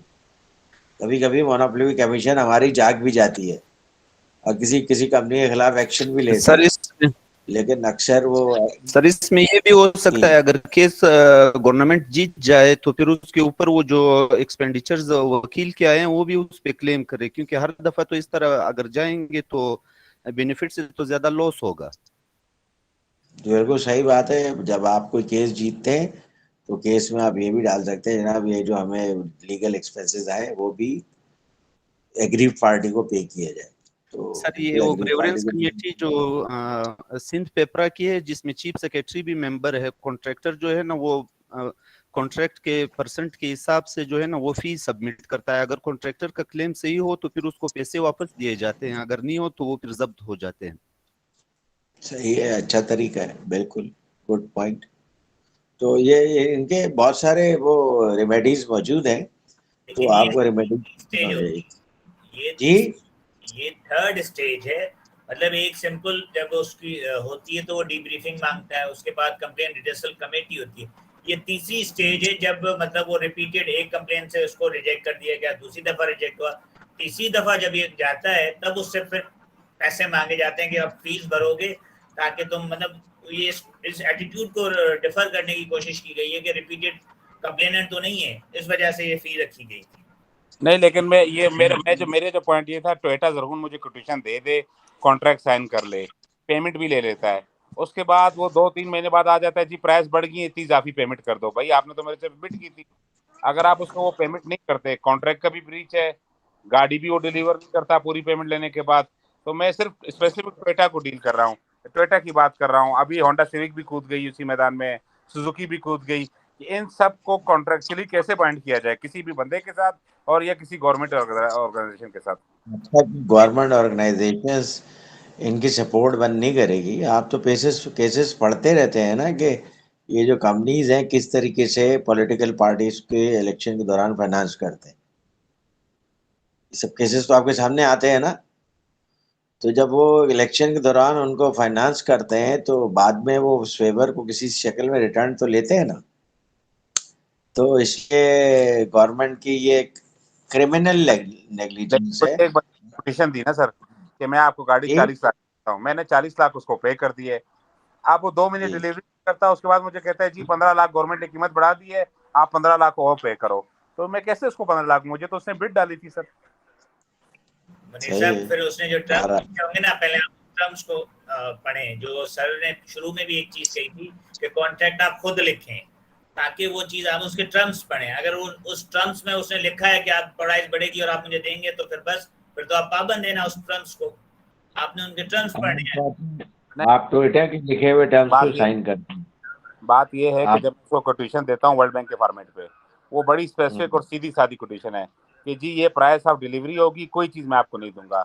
वो अपनी कोटेशन के अंदर कंडीशन डाल देता है कि जी अगर रेट बढ़ी तो ठीक है। अब मेरे पास ऑप्शन ही नहीं है मैं टोयोटा के अलावा कोई और गाड़ी लूं। अब ये तो उसकी मुनाफली है ना कि वो सिंगल बिडर है इस टाइम पाकिस्तान में। देखिए मोनोपोली सिचुएशन आती है और इसीलिए इकोनॉमिक्स में कहा जाता है कि जब मोनोपोली की सिचुएशन हो तो गवर्नमेंट को उसमें इंटरवीन करना चाहिए। तो अगर गवर्नमेंट इंटरवीन नहीं कर रही है तो इस पूरी सिचुएशन में जो मैं ब्लेम करूंगा वो गवर्नमेंट को करूंगा। गवर्नमेंट इंटरवीन नहीं कर रही है, वो अपने मोनोपोली की पोजीशन का फायदा उठा रहे हैं। आप खुद कह रहे हैं कि आप बाउंड है कि सिर्फ टोयोटा ही खरीदेंगे। जब आप बाउंड है कि सिर्फ टोयोटा ही खरीदेंगे तो आपका तो सिंगल बिडर है वो। अब सिंगल बिडर जब बिड करता है तो अपनी मर्जी की सारी स्पेसिफिकेशंस डालता है, कॉन्ट्रैक्ट्स के जो डिलीवरी है या प्राइस है या प्राइस एस्केलेशन है, अपनी मर्जी का कॉन्ट्रैक्ट बनाता है। आप उसको कुछ नहीं कर सकते, उसको सिर्फ गवर्नमेंट कुछ कर सकती है। ओके, और इसी के लिए मोनोपोली कमीशन है आपके मुल्क में। आप भी कुछ करेंगे तो आप जाएंगे कि कोर्ट में जाएंगे तो किस बेसिस पे जाएंगे? आपने तो उसकी सारी कंडीशंस मान ली हैं, तो आप किस बेसिस पे कोर्ट में जाएंगे? क्या कहेंगे कोर्ट में जाएंगे? बिड सबमिट की हुई थी जो एक्सेप्ट हुई है, तो अभी गले में है सबके। हाँ, तो वो उसने सारे कंडीशंस लिखी हुई हैं कि डॉलर बढ़ेगा तो मैं प्राइस बढ़ाऊंगा, ये होगा तो मैं प्राइस बढ़ाऊंगा, और वो चीजें हो रही हैं, वो कोर्ट में प्रूव कर देगा। बिल्कुल इसी तो तरह। ये इशू जो है बेसिकली मोनोपोली कमीशन को रिजॉल्व करना चाहिए। और अगर ये उसके एक बात में हम जी सुजू लेते हैं तो लोग कहते हैं वो चाइना की गाड़ी है, अच्छी नहीं है। अब यहाँ हमारे हाँ ऑफिसर को वीगो चाहिए ना सर, और उसको भी ब्रांड वाले को भी पता है, वो कुछ साल पहले वीगो बेच रहा था। अब उसने देखा जी सारे ऑफिसर्स के वो कोई नया नाम बेचते हैं, उसने रीवो कर दिया, वी को आर कर दिया सर। अब सारे ऑफिसरों को रीवो चाहिए, अब वो हर PC1 में रीवो डाल देते हैं। अब वो रीवो उसकी सर गवर्नमेंट के अलावा और कोई खरीदता नहीं है। तो क्या किया जाए? अब वो गवर्नमेंट क्यों खरीदती है, इसकी बड़ी सारी स्टोरीज है। मैं इस वक्त इन स्टोरीज में पढ़ना नहीं चाहता एक्चुअली। मैं इसकी बहुत सारी स्टोरी सुना दे सकता हूँ। आपको पता है कि पाकिस्तान में एक कंपनी थी, उसका नाम था ट्रांसमोबाइल। एक जमाने में बहुत सक्सेसफुल कंपनी थी, और वो ट्रक बनाते थे यासूब के नाम से। अब वो ट्रक आर्मी वाले खरीदते थे, और बेहतरीन ट्रक होते थे। उसको आपका कीचड़ में चला लें, पानी में चला लें, अनइवन सरफेस पे चला लें, वो बेहतरीन गाड़ी चलती थी। और वो पूरे 100% बुक थी, और वो आर्मी को सप्लाई कर रहे थे। They were making many hundreds of engineers वहाँ पे हायर हुए थे, और बहुत अच्छा काम चल रहा था। तो उन्होंने बेवकूफ़ी ये की कि एक कस्टमर के ऊपर डिपेंडेंट थे, वो सिर्फ एक कस्टमर को सप्लाई करते थे। जबकि उनका अच्छा जब टाइम था तो उनको चाहिए था कि थोड़ी सी लोकल मार्केट को भी एक्सप्लोर कर लेते। लोकल मार्केट को इतने स्ट्रॉन्ग ट्रक नहीं देते, थोड़ा नॉर्मल ट्रक दे देते। एक्सपोर्ट मार्केट को एक्सप्लोर कर लेते, छोटे ट्रक्स बनाना शुरू कर देते जहाँ लोकल रिक्वायरमेंट है। ये सब काम उन्होंने नहीं किया। उन्होंने सोचा कि गवर्नमेंट के साथ एग्रीमेंट चल रहा है, चलता रहेगा। लेकिन जब जनरल्स चेंज हुए तो उन्होंने जो है यासूब के साथ कॉन्ट्रैक्ट कैंसिल कर दिया। जब कॉन्ट्रैक्ट कैंसिल कर दिया तो इनके पास कोई क्लाइंट ही नहीं था, यही क्लाइंट पे डिपेंडेंट थे। तो ये भी मोनोपोली की जो सिचुएशंस होती है ना, इससे निकलना आपकी अपनी जिम्मेदारी होती है। और नहीं निकल रहे हैं, और गवर्नमेंट में क्या हो रहा है अब उसके बारे में क्या बात करें, वी नो दैट। तो इसलिए इज इट एनफ कि हमने इतना डिस्कस कर लिया इसको? जी सर, हम टॉपिक पर वापस आते हैं, वरना तो इसके अंदर क्या बैकग्राउंड है, क्या कहानियां हैं, क्या चीजें चल रही हैं, अब उन चीजों को रिपीट करके क्या मिलेगा?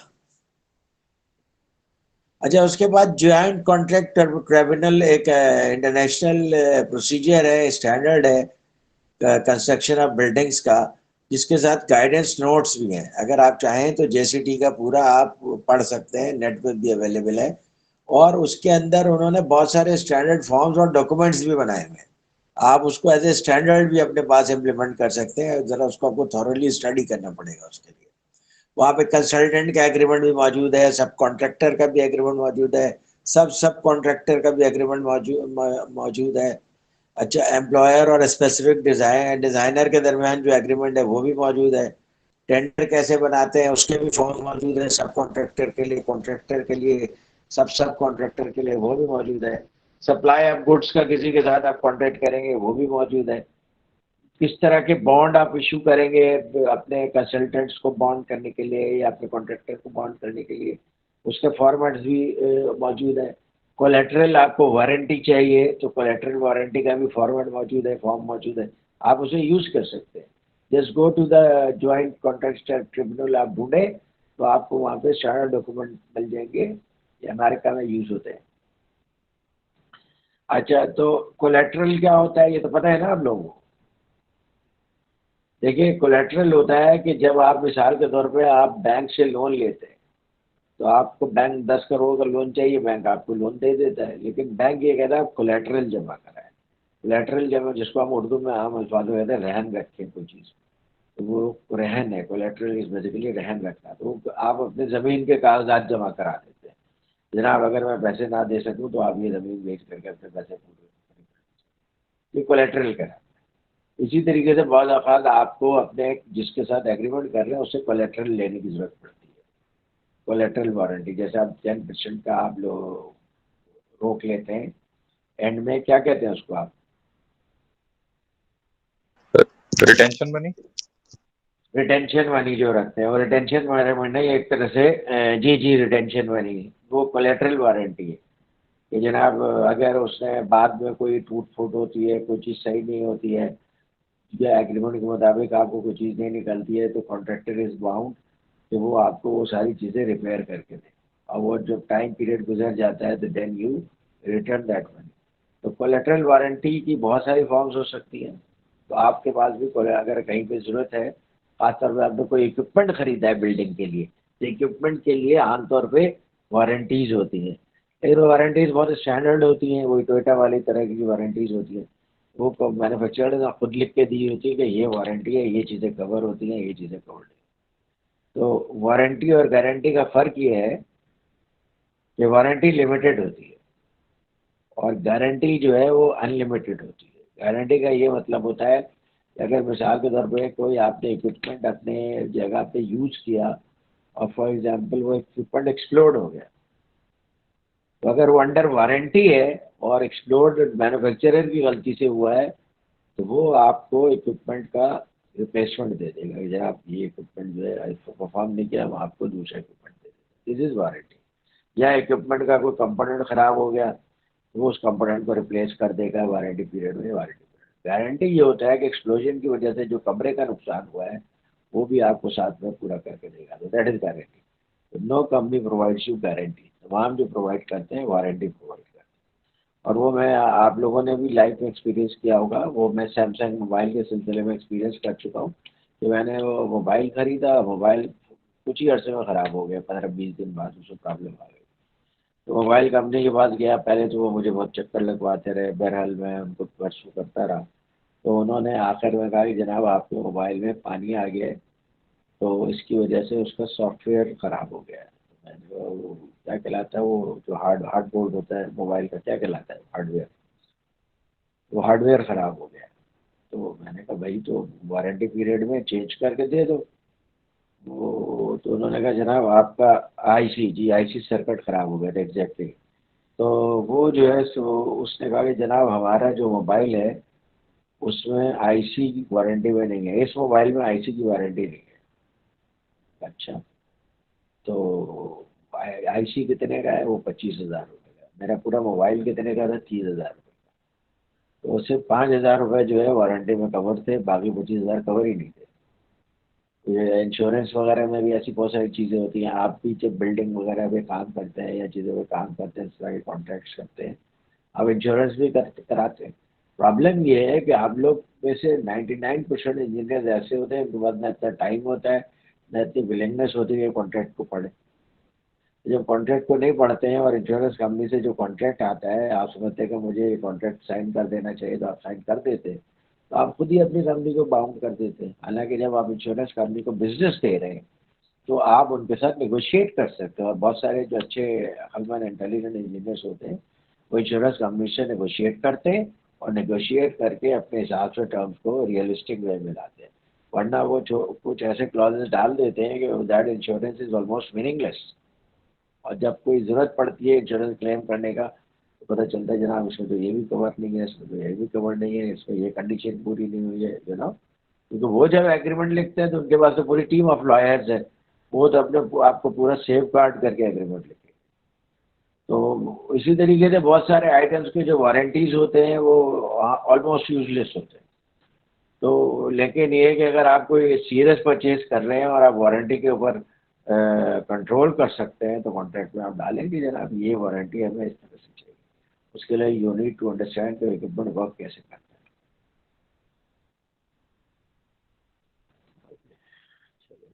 अच्छा, अब ये पूरा जेसीडी कंस्ट्रक्शन कॉन्ट्रैक्ट्स की पूरी रेंज है। मैंने आपको बताया ना, अगर आप जेसीडी कंस्ट्रक्शन कॉन्ट्रैक्ट पर जाएंगे और इसके पर बुक्स भी अवेलेबल है, तो आपको पूरी मालूमात मिल जाएंगी कॉन्ट्रैक्ट्स को, और किस तरह से आप एक कंस्ट्रक्शन कॉन्ट्रैक्ट को किस तरह से मैनेज करते हैं। स्टैंडर्ड बिल्डिंग कॉन्ट्रैक्ट मौजूद है। आप कोई बिल्डिंग बनवा रहे हैं, उसका उन्होंने स्टैंडर्ड बनाया हुआ है कि जनाब ये बिल्डिंग कॉन्ट्रैक्ट, ये है बिल्डिंग कॉन्ट्रैक्ट, वो स्टैंडर्ड बिल्डिंग कॉन्ट्रैक्ट है, वो आप यूज़ कर सकते हैं।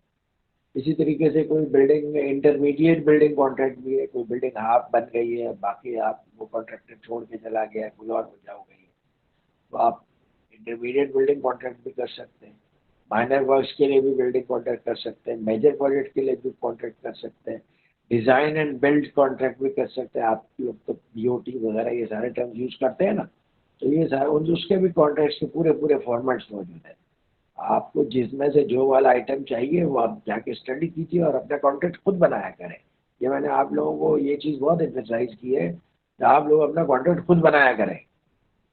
जब तक कि आप अपना कॉन्ट्रैक्ट खुद नहीं लिखेंगे, आपको नहीं पता होगा कि आपको कॉन्ट्रैक्टर से क्या चाहिए। क्योंकि आप लोग सारे अफसर हैं, तो जो कॉन्ट्रैक्ट आपके सामने आता है, लॉयर ने लिख के दिया या कॉन्ट्रैक्टर ले आया, आपने उसको देखा और वो साइन कर दिया, तो आपने तो खुद ही अपने हाथ पाँव काट लिए ना। तो ये जो कॉन्ट्रैक्ट्स हैं ये बेसिकली बैलेंस्ड कॉन्ट्रैक्ट्स हैं। इसमें दोनों पार्टी या जितने भी पार्टीज हैं उन सबको प्रोटेक्ट किया गया है।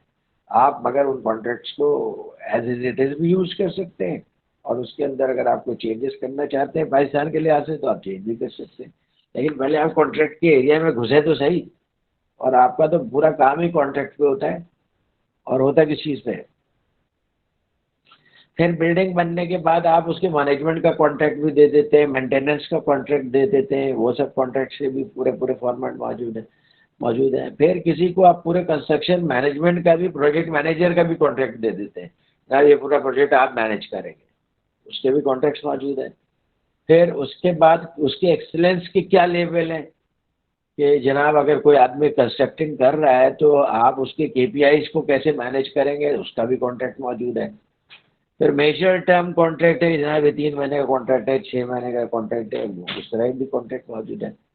फिर कॉस्ट की बेसिस पे भी कॉन्ट्रैक्ट मौजूद है कि जनाब ये बिल्डिंग आपने इस स्टैंडर्ड के साथ, इन आइटम्स के साथ, इस कॉस्ट के ऊपर कवर करना है। रिपेयर एंड मेंटेनेंस के कॉन्ट्रैक्ट, इसी तरीके से बिल्डिंग कॉन्ट्रैक्ट का कुछ कंसल्टेंसी है, और होम ओनर के साथ कॉन्ट्रैक्ट है, उसके वो सब कॉन्ट्रैक्ट्स भी मौजूद है। तो आपको इसके जो as far as information is concern ना, अब तो इंटरनेट का ज़माना है, एवरीथिंग इज अवेलेबल। आपको कोई चीज़ ऐसी नहीं है जो नहीं मिलेगी।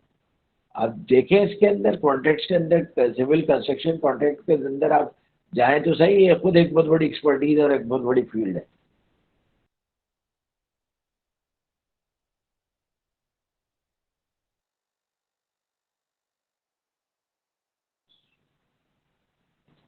ओके जनाब, अब कॉन्ट्रैक्ट टर्मिनेशन की बात कर लेते हैं कि कॉन्ट्रैक्ट किन सूरतों में टर्मिनेट होता है। कॉन्ट्रैक्ट टर्मिनेट होता है कि जनाब कोई डिफ़ॉल्ट हो जाए, एक ऐसा स्पेसिफिक ब्रीच हो जाए जिसको कि कॉन्ट्रैक्ट एक्ट की टर्म में कहते हैं मटीरियल ब्रीच हो जाए। जब मटीरियल ब्रीच होता है तो the contract agreement is voidable at the option of aggrieved party, यानी जिसका नुकसान हुआ है वो कॉन्ट्रैक्ट को टर्मिनेट कर सकती है। तो डिफ़ॉल्ट की सूरत में कॉन्ट्रैक्ट टर्मिनेट होते हैं। जैसे ये मिसाल के तौर पे आपका जो है वो एम्प्लॉयर ही डिफ़ॉल्ट कर जाए, पेमेंट नहीं कर रहा है, नहीं कर सकता है, बैंक करप्ट हो गया, अगर वो डिफ़ॉल्ट कर गया तो अब ये कॉन्ट्रैक्ट जो है वो ये ब्रीच हो गया, क्योंकि टाइमली आपको पेमेंट नहीं की है उसने, तो ब्रीच ऑफ कॉन्ट्रैक्ट की सूरत में ये कॉन्ट्रैक्ट टर्मिनेट हो जाएगा। लेकिन इसका ये मतलब नहीं है कि इसके अंदर कॉन्ट्रैक्टर को रेमेडीज अवेलेबल नहीं है। रेमेडीज अवेलेबल है, वो अभी हम रेमेडीज भी देखेंगे क्या अवेलेबल है। और ऐसा भी हो सकता है कि जनाब कोई ब्रीच ऑफ कॉन्ट्रैक्ट हुआ लेकिन उसे रेक्टिफाई किया जा सकता है, तो आप नोटिस देंगे कॉन्ट्रैक्टर को, जनाब आपने कॉन्ट्रैक्ट को ब्रीच किया है, यानी कॉन्ट्रैक्ट के मुताबिक काम नहीं किया है, तो जनाब इसको आप इतने पीरियड ऑफ टाइम में इसको ठीक कर लें, 15 दिन का। सर एक कॉन्ट्रैक्ट साइन करते हैं हम 2 साल के लिए, 2 साल बाद ना ठेकेदार एक्सटेंशन मांगता है ना डिपार्टमेंट देता है, तो फिर कॉन्ट्रैक्ट भी, अभी बिल्डिंग भी पूरी नहीं बनी, आधे में खड़ी है, तो इस सूरत में क्या होगा सर? ब्रीच ऑफ कॉन्ट्रैक्ट तो हो गया ना, 2 साल में उसको कंप्लीट बिल्डिंग बनाने थे, उसने नहीं बनाई। अच्छा, दोनों की तरफ डिफॉल्ट था, जमीन के इशू थे, पैसे नहीं थे, दोनों को पता था कि हमारा म्यूचुअली इसका वो है, पर आपने उसने कॉन्ट्रैक्ट दी है और वो काम भी किए जा रहा है। जब उसको डंडा आता है तो बेसिकली मेरा सवाल ये है कि जब कॉन्ट्रैक्ट की ड्यूरेशन खत्म हो जाती है तो वो फिर अप्लाई होता है दोनों पार्टियों पे कि नहीं? अगर कॉन्ट्रैक्ट में ये लिखा हुआ है कि this contract will be terminated on 14 अगस्त 2022, तो 14 अगस्त 2022 पे कॉन्ट्रैक्ट खत्म हो जाएगा। कॉन्ट्रैक्ट में ये लिखा हुआ है कि this contract will be terminated upon completion of the building including delay period. Contract उस वक्त टर्मिनेट होगा जब पूरी बिल्डिंग कंप्लीट होगी, वरना कॉन्ट्रैक्ट चलता रहेगा। ठीक है, तो ये सारा कुछ किस पर डिपेंड कर रहा है कि आपने एग्रीमेंट कैसे बनाया। तो दूसरी जी जी जी जी बोले बिल्कुल जी ठीक है, ये लफ्ज ज्यादा बेहतर है उसके लिए क्या कि उसकी building project will be contract will be terminated on completion of projects जी जी इंक्लूडिंग डेफिक लायबिलिटी पीरियड। हाँ, इसके अंदर मगर सिर्फ एक इशू है। जब आप ये जुमला लिखेंगे ना, the contract will be completed on the completion of the building, तो आमतौर पे कॉन्ट्रैक्ट के अंदर टाइम पीरियड होता है। ठीक है, तो आप उसके अंदर टाइम पीरियड नहीं है, टाइम पीरियड नहीं लिख रहे तो एटलीस्ट आप लिख दें इन रीजनेबल टाइम। ठीक, तो इसलिए कॉन्ट्रैक्ट में जो है वो टाइम भी एसेंस है, मेजर चीज है कॉन्ट्रैक्ट का कि टाइम पीरियड। नहीं सर, उसमें हम लोग लिख सकते हैं कि once the contracted party has fulfilled all the obligations under the contract, so in that case the contract will be terminated, should be deemed terminated. And आप टर्मिनेट का लफ्ज फिर क्यों यूज कर रहे हो? The contract will be completed, contract will expire. ठीक है, टर्मिनेशन जो है बेसिकली ऐसी सूरत के लिए आमतौर पर इस्तेमाल होती है, हालांकि वो टर्मिनेट ही हुआ है, जो थोड़ी सी अनहैप्पी सिचुएशन। अच्छा, ऑटोमेटिक टर्मिनेशन होती है। ऑटोमेटिक टर्मिनेशन कैसे होती है? कि जैसे मिसाल के तौर पे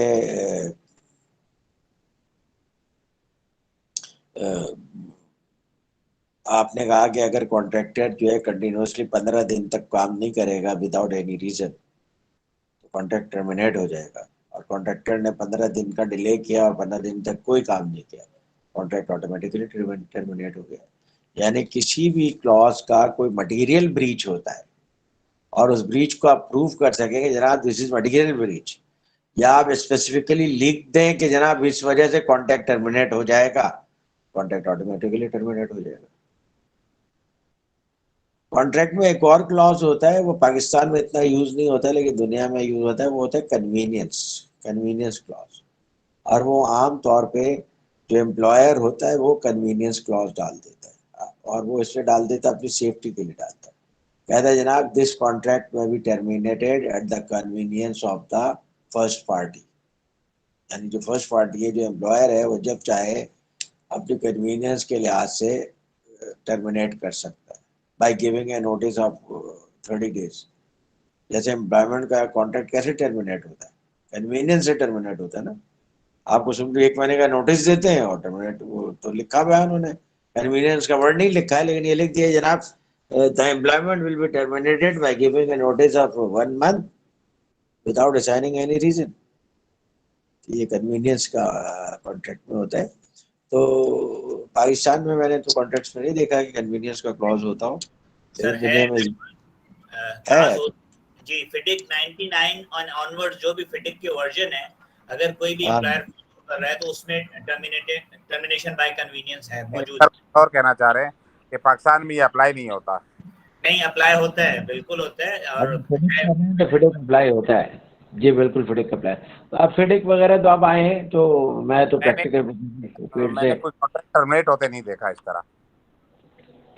इसलिए कि उसकी वजह है कन्वीनियंस से जब आप टर्मिनेट करेंगे ना, तो अगर आपने वैसे ही आज दिल चाह रहा है कि मैं टर्मिनेट कर दूं कॉन्ट्रैक्ट, आपने टर्मिनेट कर दिया कन्वीनियंस का क्लॉज यूज करके, तो उसके कॉन्ट्रैक्टर के पास ये ऑप्शन है कि वो कोर्ट में जा सकता है। इन्होंने बाय कन्वीनियंस कॉन्ट्रैक्ट को टर्मिनेट तो कर दिया है, लेकिन इनके पास कोई रीज़न नहीं है कॉन्ट्रैक्ट को टर्मिनेट।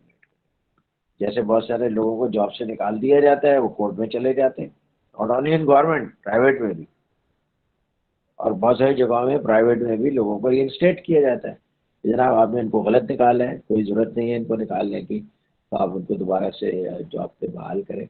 आजकल चूँकि कोर्ट एम्प्लॉयर को ज़्यादा फेवर करती है, तो इसलिए आप कह सकते हैं कि जनाब इसका कम वो होता है, लेकिन अमेरिका में, यूरोप में, इवन पाकिस्तान में भी काफ़ी होता रहा है कि बहुत सारी ऑर्गेनाइजेशंस को उन्होंने कहा है कि जनाब आप इसको बहाल करें। इसमें एक चीज और ऐड करना चाहूंगा, जो आपने एक डी-स्कोप वाली बात की थी और कन्वीनियंस वाली, इसमें अक्सर ये रिस्ट्रिक्शन दी जाती है कि ये काम अगर आप डी-स्कोप करेंगे या टर्मिनेट ऑन कन्वीनियंस करेंगे तो किसी और से फौरन नहीं करवाएंगे, क्योंकि इसमें थोड़ा सा वो इंटेंशन का इशू आ जाता है, मैलिफाइड को, इसलिए इस चीज को रोका जाता है इस क्लॉज में। अच्छा, ठीक है, ये भी हो सकता है जनाब आप 1 साल तक किसी और से नहीं कराएंगे, तो किसी आपने कोई पैसे नहीं है या क्या, किसी और वजह से आपने। सर बलोचिस्तान क्वेटा सिटी में पानी नहीं है पीने का, तो 2 डैम एफडब्ल्यू का अवार्ड हुए थे सर 2 अरब में। एक हलक डैम था, एक मांगी डैम था 2002 में। जी। बहरहाल हमारे अफसरों को किकबैक नहीं मिला, उन्होंने उनको साइड नहीं दी, डिजाइन नहीं दिए, जो कर सकते थे वो कर लिए उन्होंने। अभी वही डैम हम एक 20 अरब का बना रहे हैं, एक कोई 10 अरब का बना रहे हैं सर। अच्छा, हाँ जी सर। और मजबूरी है तो जाहिर है फिर ज़्यादा पैसे खर्च कर रहे हैं। हाँ ना सर, बिल्कुल जी। तो कॉमन लॉ में आपको, कॉमन लॉ उस लॉ को कहते हैं जो पूरे, जो बेसिकली ब्रिटिश लॉ है, लेकिन पूरी दुनिया में उसको एक्सेप्ट किया जा सकता है, किया जाता है। तो कॉन्ट्रैक्ट रिपुडिएशन मतलब कॉन्ट्रैक्ट रिजेक्ट कर दें, कॉन्ट्रैक्ट टर्मिनेट कर दें, तो वो रिपुडिएशन आता है, कॉमन लॉ में उसका मौजूद है। फ्रस्ट्रेशन ये है कि जनाब आप जो है वो कॉन्ट्रैक्ट को इम्प्लीमेंट करना इम्पॉसिबल है किसी वजह से, आइदर एम्प्लॉयर की साइड से या कॉन्ट्रैक्टर की साइड से। हम कहेंगे कि प्रोजेक्ट फ्रस्ट्रेशन की वजह से टर्मिनेट हो रहा है। अब फ्रस्ट्रेशन क्या है, जैसे एम्प्लॉयर बैंकरप्ट हो जाए, या ये कि जिस जगह पे कंस्ट्रक्शन हो रही है वो जलजला की वजह से, वो जलजले की वजह से, अर्थक्वेक की वजह से वो जगह ही तबाह हो गई। अब now it is impossible for the contractor to perform that contract, frustration की वजह से वो कॉन्ट्रैक्ट टर्मिनेट हो जाएगा। इसी तरीके से कॉन्ट्रैक्ट के अंदर जो कोई एसेंशियल टर्म है, एसेंशियल टर्म जिसको कहते हैं subject matter of the contract है, एसेंस ऑफ द कॉन्ट्रैक्ट है, यानी कॉन्ट्रैक्ट का मेजर पार्ट है, अगर उसका ब्रीच होता है तो हम कहेंगे जनाब कॉन्ट्रैक्ट टर्मिनेट हो। अच्छा, कॉन्ट्रैक्ट टर्मिनेट होने की 2 सूरत होती है, एक वॉइड होता है, एक वाइडेबल होता है। वॉइड उस सूरत में होता है कि जब कॉन्ट्रैक्ट इलीगल हो जाए, वॉइड हो गया, किसी वजह से कॉन्ट्रैक्ट इम्प्लीमेंट नहीं हो सकता है तो वॉइड हो गया। वॉइडेबल का मतलब है कि voidable at the option of one party, तो जो एग्रीव्ड पार्टी है उसके साथ कुछ ज्यादती हो गई है कॉन्ट्रैक्ट में, तो वो उस इतनी मटेरियल उसके साथ ज्यादती हो गई है, अब वो चाहता है कॉन्ट्रैक्ट को टर्मिनेट करना है, वो कॉन्ट्रैक्ट को टर्मिनेट कर सकता है। तो ये voidable at the option of one party होती है बाद औक़ात कॉन्ट्रैक्ट, दूसरे पार्टी का ऑप्शन नहीं होता। जैसे मिसाल के तौर पर कॉन्ट्रैक्टर अननेसेसरी डिले कर रहा है, उसकी वजह से आपका कॉस्ट एस्केलेट कर रहा है, तो बेसिकली वो कॉन्ट्रैक्ट को ब्रीच कर रहा है। तो कॉन्ट्रैक्ट को ब्रीच कर रहा है तो कॉन्ट्रैक्टर नहीं टर्मिनेट कर सकता उसको, वो तो खुद ब्रीच कर रहा है। उसको जो टर्मिनेट करेगा वो एम्प्लॉयर करेगा, because of the material breach of the essential term by the contractor. तो ये वाइडेबल है, लेकिन voidable at the option of employer है। इसी तरीके से voidable at the option of contractor भी हो सकता है। जी जनाब, क्या सवाल है आपका? सर मैं ये पूछ रहा हूँ कि जैसे फ्रॉडलेंट की बेसिस पे कॉन्ट्रैक्ट टर्मिनेशन होगा तो वो हम किस में इसको राय करेंगे? देखिए, कॉन्ट्रैक्ट एक्ट को पढ़ेंगे ना तो उसमें 5 बेसिस है जिसके बेसिस के ऊपर कॉन्ट्रैक्ट को टर्मिनेट किया जा सकता है। वो तो जर्नल है, वो सब पे अप्लाई होता है, और एग्रीमेंट में नहीं भी लिखे तब भी अप्लाई होता है। तो अगर वो आपके उसने कोई फ्रॉड किया है कॉन्ट्रैक्टर ने, और वो प्रूव कर सकते हैं उसने फ्रॉड किया है, वो तो आपके ऑप्शन पे वैसे ही वाइड, फ्रॉड की वजह से तो एग्रीमेंट वैसे ही वाइड हो गया। ठीक है, मिसाल के तौर पर उसने आपको डीजल जनरेटर नया देना था, ब्रांड न्यू, उसने रिपेयर किया हुआ ला के पेंट करके लगा दिया और ये कहा कि जनाब ब्रांड न्यू डीजल जनरेटर दे रहा हूँ, लेकिन आपने उसको पकड़ लिया कि जनाब ये तो आपने वो डीजल जनरेटर नहीं दिया है जो आप क्लेम कर रहे हैं। तो जिसका जो क्लेम है और जो एक्चुअल चीज़ है दोनों में फ़र्क है, तो ये फ्रॉड हो गया। तो फ्रॉड को आप जो है कि केस के ऊपर आप कॉन्ट्रैक्ट वाइड कर सकते हैं आपके ऑप्शन पे। और इन उसके बाद फिर मिसरिप्रेजेंटेशन के केस पे भी या तो कॉन्ट्रैक्टर मिसरिप्रेजेंट कर रहा है या एम्प्लॉयर मिसरिप्रेजेंट कर रहा है फैक्ट को, उस सूरत में भी कॉन्ट्रैक्ट वाइड हो जाता है। तो 5 और चीज़ें हैं वो कॉन्ट्रैक्ट एक्ट में, मैंने आपको वो वीडियो सुनी है, उसके अंदर है उसकी वजह इंफॉर्मेशन। जी जी बिल्कुल। इसी तरीके से वो फिड्यूशियरी रिलेशन है, उसके ऊपर भी कॉन्ट्रैक्ट टर्मिनेशन हो सकता है। यानी रिलेशनशिप में जो दोनों के दरमियान कॉन्ट्रैक्ट है उसमें एक ऐसी पोजीशन पे है जो दूसरे के ऊपर अनड्यू एडवांटेज ले सकता है या प्रेशर डाल सकता है। तो दूसरी पार्टी अगर प्रूव जी टीडी ये और फिड्यूशियरी, ठेकेदार भाई हैं आपस में। हाँ तो वो एक दूसरे के ऊपर रिलेशनशिप की वजह से प्रेशर डाल सकते हैं। तो अगर आप प्रूव कर देंगे जनाब ये फिड्यूशियरी रिलेशनशिप की वजह से मुझे नुकसान हो रहा है, तो कॉन्ट्रैक्ट जो है वो वाइड हो जाता है। तो वो 5 तरीके हैं जिसके ऊपर कॉन्ट्रैक्ट वाइड हो जाता है। यहाँ पे जो आपको इसके हिसाब से बताया गया वो ये कि एक तो इंसॉल्वेंसी हो जाए, इंसॉल्वेंट हो जाए यानी बैंकरप्ट हो जाए, कोई एक पार्टी बैंकरप्ट हो जाए। बैंकरप्ट पार्टी को कोर्ट भी कुछ नहीं कह सकती है, क्या कहेंगे जब उसके पास पैसे हैं ही नहीं, ना उसके बैंक में है ना उसके पास कोई जायदाद है, तो वो इंसॉल्वेंट हो गया ना। तो अब उसको वो कहते हैं कि जनाब अब ये तो इंसॉल्वेंट हो गया, पैसे दे ही नहीं सकता, तो इसलिए कॉन्ट्रैक्ट टर्मिनेट हो जाता है। अच्छा, या कॉन्ट्रैक्टर अनलॉफुल सस्पेंड कर दे वर्क को, तो ये मटेरियल ब्रीच है। या ये कि पेमेंट करना आप बंद कर दें और कंटिन्यूसली बंद कर दें, तो ये भी ब्रीच है। इसकी वजह से भी कॉन्ट्रैक्टर टर्मिनेट कर सकता है एट हिज ऑप्शन, कॉन्ट्रैक्टर का ऑप्शन के वो चाहे वो टर्मिनेट कर दे। अच्छा जनाब, ये इंटाइटलमेंट ऑफ क्लेम्स है कि contractual claims cover a whole host of disputes, जिसमें बहुत सारे डिस्प्यूट्स हो सकते हैं।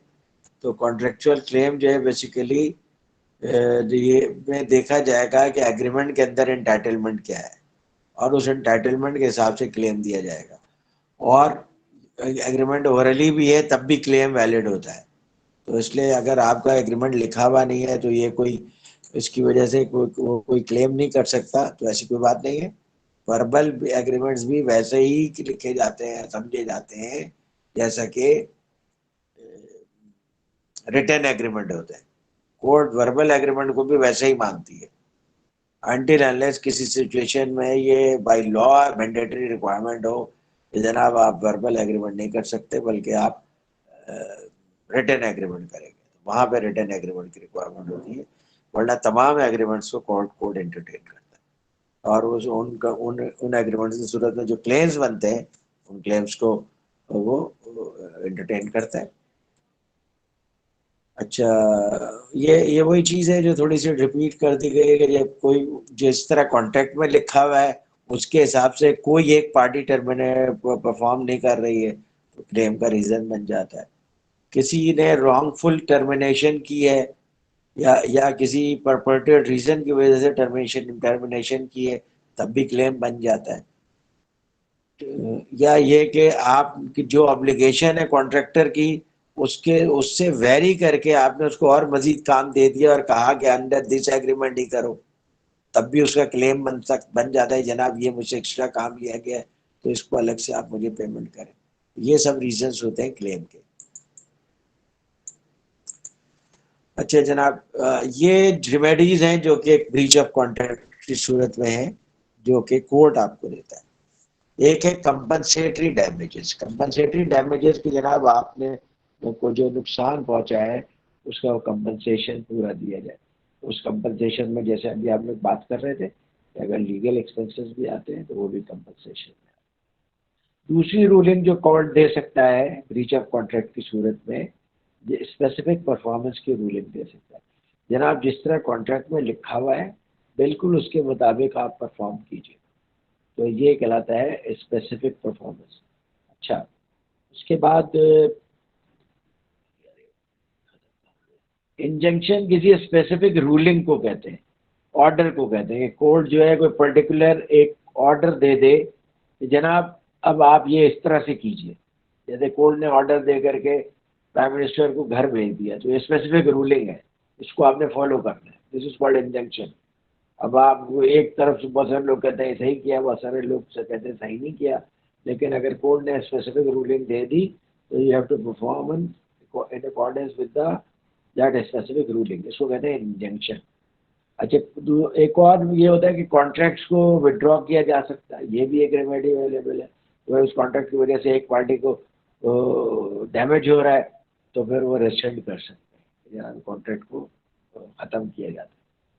और एक होता है लिक्विडेटेड डैमेजेस। लिक्विडेटेड डैमेजेस ये होता है कि जनाब जो दूसरी पार्टी है वो जितना नुकसान हुआ है एग्रीव पार्टी का, उसका सारा जो फाइनेंशियल नुकसान है वो पूरा करे, तो ये लिक्विडेटेड डैमेजेस कहलाता है। और एक नॉमिनल डैमेज कहलाता है। नॉमिनल डैमेज उस वक्त कोर्ट लगाती है जब कोर्ट देखती है कि ब्रीच ऑफ कॉन्ट्रैक्ट तो हुआ है लेकिन एग्रीव पार्टी को कोई ऐसा खास नुकसान नहीं हुआ है और ये कि वो नुकसान रिकवर हो सकता है, तो वो इंस्ट्रक्ट करती है दूसरी पार्टी को, जनाब आप इनका जो भी काम है उसको दोबारा से शुरू करें, और एज ए टोकन उनके ऊपर कोई मामूली सा डैमेज लगा देती है कि जनाब आप पेनल्टी में इनको 5,000 रुपये दे दें। यानी एक तरह से कोर्ट उनको पनिश करती है। जैसे प्राइम मिनिस्टर को कहा कि आप 1 मिनट के लिए खड़े हो जाए, तो वो 1 मिनट के लिए खड़े हो गए, एक छोटी सी पनिशमेंट दी गई, उसकी वजह से वो नाअहल हो गए थे। तो इस तरह की जो की जाती है इसको कहते हैं नॉमिनल डैमेज। एक टोकन सज़ा दे देती है कोर्ट, ये जनाब ये 5,000 रुपये का आप कंपनसेशन दे दें, ये नॉमिनल डैमेज कहलाता है। एक्सटेंशन ऑफ टाइम का पूरा प्रोटोकॉल है भाई, वो क्या कहते हैं एक्सटेंशन ऑफ टाइम किस तरह से होगा, आप अपने इसमें भी डाल सकते हैं कि जनाब एक्सटेंशन ऑफ टाइम का प्रोटोकॉल क्या होगा। एक्सटेंशन ऑफ टाइम के इंटरनेशनल प्रोटोकॉल्स भी हैं, और आप लोग में से कुछ लोग फिडिक वगैरह का रेफरेंस दे रहे हैं, तो वहाँ पे एक्सटेंशन ऑफ टाइम के प्रॉपर मौजूद है कि किस तरीके से प्रोसीजर है, कैसे contractor extension of time claim कर सकता है। और एक्सटेंशन ऑफ टाइम से जो है वो क्या होता है, आमतौर पे आप जो लिक्विडेटेड डैमेज है उससे आप रिलीफ दे देते हैं अपने कॉन्ट्रैक्टर को, because you have found suitable ground, जिसके या उसने इतने सूटेबल ग्राउंड्स बनाए हैं जिसके बेसिस पे ये रीजनेबल लगता है कि आप उसको एक्सटेंशन ऑफ टाइम दे दें। जब आप एक्सटेंशन ऑफ टाइम दे देते थे फिर अब उसके ऊपर कोई डैमेजेस क्लेम नहीं कर सकते। और जाहिर है ये बिजनेस प्रोटोकॉल का भी हिस्सा है कि बिजनेस में ऐसा होता है, आप देखते हैं कि भाई इसको हमने काम दिया था, इस टाइम पे पूरी कोशिश की, या कुछ ऐसे हालात हो गए जिसकी वजह से टाइम पे पूरा नहीं किया जा सका, देन एग्रीमेंट में आप एक्सटेंशन ऑफ टाइम देते हैं। अच्छा, अब टाइम इम्पैक्ट एनालिसिस क्या है। तो टाइम इम्पैक्ट में जो है आप सबसे पहले तो ये देखेंगे कि जनाब आप एक मॉडल क्रिएट कर सकते हैं, और अगर रिसर्च पेपर्स में जाएं तो आपको मॉडल मिल भी जाएंगे टाइम इम्पैक्ट एनालिसिस के। इसमें आप ये देख सकते हैं कि जनाब ये जो चेंज वर्क हुआ है वो तो चेंज ऑफ वर्क की वजह से टाइम पे इम्पैक्ट कैसे आया, मतलब काम चेंज हुआ है तो उस वजह से टाइम पे इम्पैक्ट आया। टाइम पे इम्पैक्ट जो है टाइम 2 हफ्ते बढ़ गया है, ये टाइम इम्पैक्ट है। अब उस टाइम पे कॉस्ट पे क्या इम्पैक्ट है, शेड्यूल पे क्या इम्पैक्ट है, शेड्यूल पे तो आपने देख लिया 2 हफ्ते का इम्पैक्ट है। तो ये सब टाइम इम्पैक्ट एनालिसिस की बात है। और हमारे यहाँ तो जो कि कंस्ट्रक्शन के प्रोजेक्ट करते हैं प्राइवेट सेक्टर में, वहाँ पे चूँकि बिजनेस को मैनेज करने का स्टाइल डिफरेंट है, तो वहाँ पे टाइम इम्पैक्ट एनालिसिस नहीं होता है। तो 3 साल का प्रोजेक्ट 4 साल 5 साल 6 साल 7 साल चलता रहता है। तो उनका अपना बिजनेस को मैनेज करने का मॉडल है। लेकिन जो बाहर जो लोग बिजनेसेस में हैं वो बहुत कॉम्पिटिटिव बिजनेस है, तो वहाँ पे वो टाइमली प्रोजेक्ट्स को डिलीवर करते हैं, बिकॉज दे नो कि टाइमली प्रोजेक्ट डिलीवर नहीं करेंगे तो उनको लॉस होगा, फाइनेंशियल लॉस होगा। और चूँकि वो अपने सारे प्रोजेक्ट्स में बैंक से फाइनेंस कराते हैं, तो बैंक्स भी बहुत ज़्यादा विजिलेंट होता है कि भाई टाइमली प्रोजेक्ट कंप्लीट हो, और टाइमली अगर प्रोजेक्ट कंप्लीट नहीं हो तो फिर वो टाइम इम्पैक्ट एनालिसिस करते हैं। और जब टाइम इम्पैक्ट हो गया है तो आपको देखना पड़ता है किस शेड्यूल को आपको अपडेट करना पड़ेगा, किस शेड्यूल को शिफ्ट करना पड़ेगा, और फिर उसके हिसाब से आप एक इम्पैक्टेड शेड्यूल बनाते हैं, यानी या रिवाइज शेड्यूल बनाते हैं, वो फिर तमाम पार्टीज को डिफाइन करते हैं। ये टाइम इम्पैक्ट एनालिसिस के ऊपर ब्रीफली मैंने आपको बता दिया। तो ये मेरी तरफ से जो पोर्शन था, आई हैव कंप्लीटेड दिस। अब सज्जाद साहब आप क्या पूछना चाहते हैं, आप पूछे भाई। जी सर प्लीज सर गो ये अहद।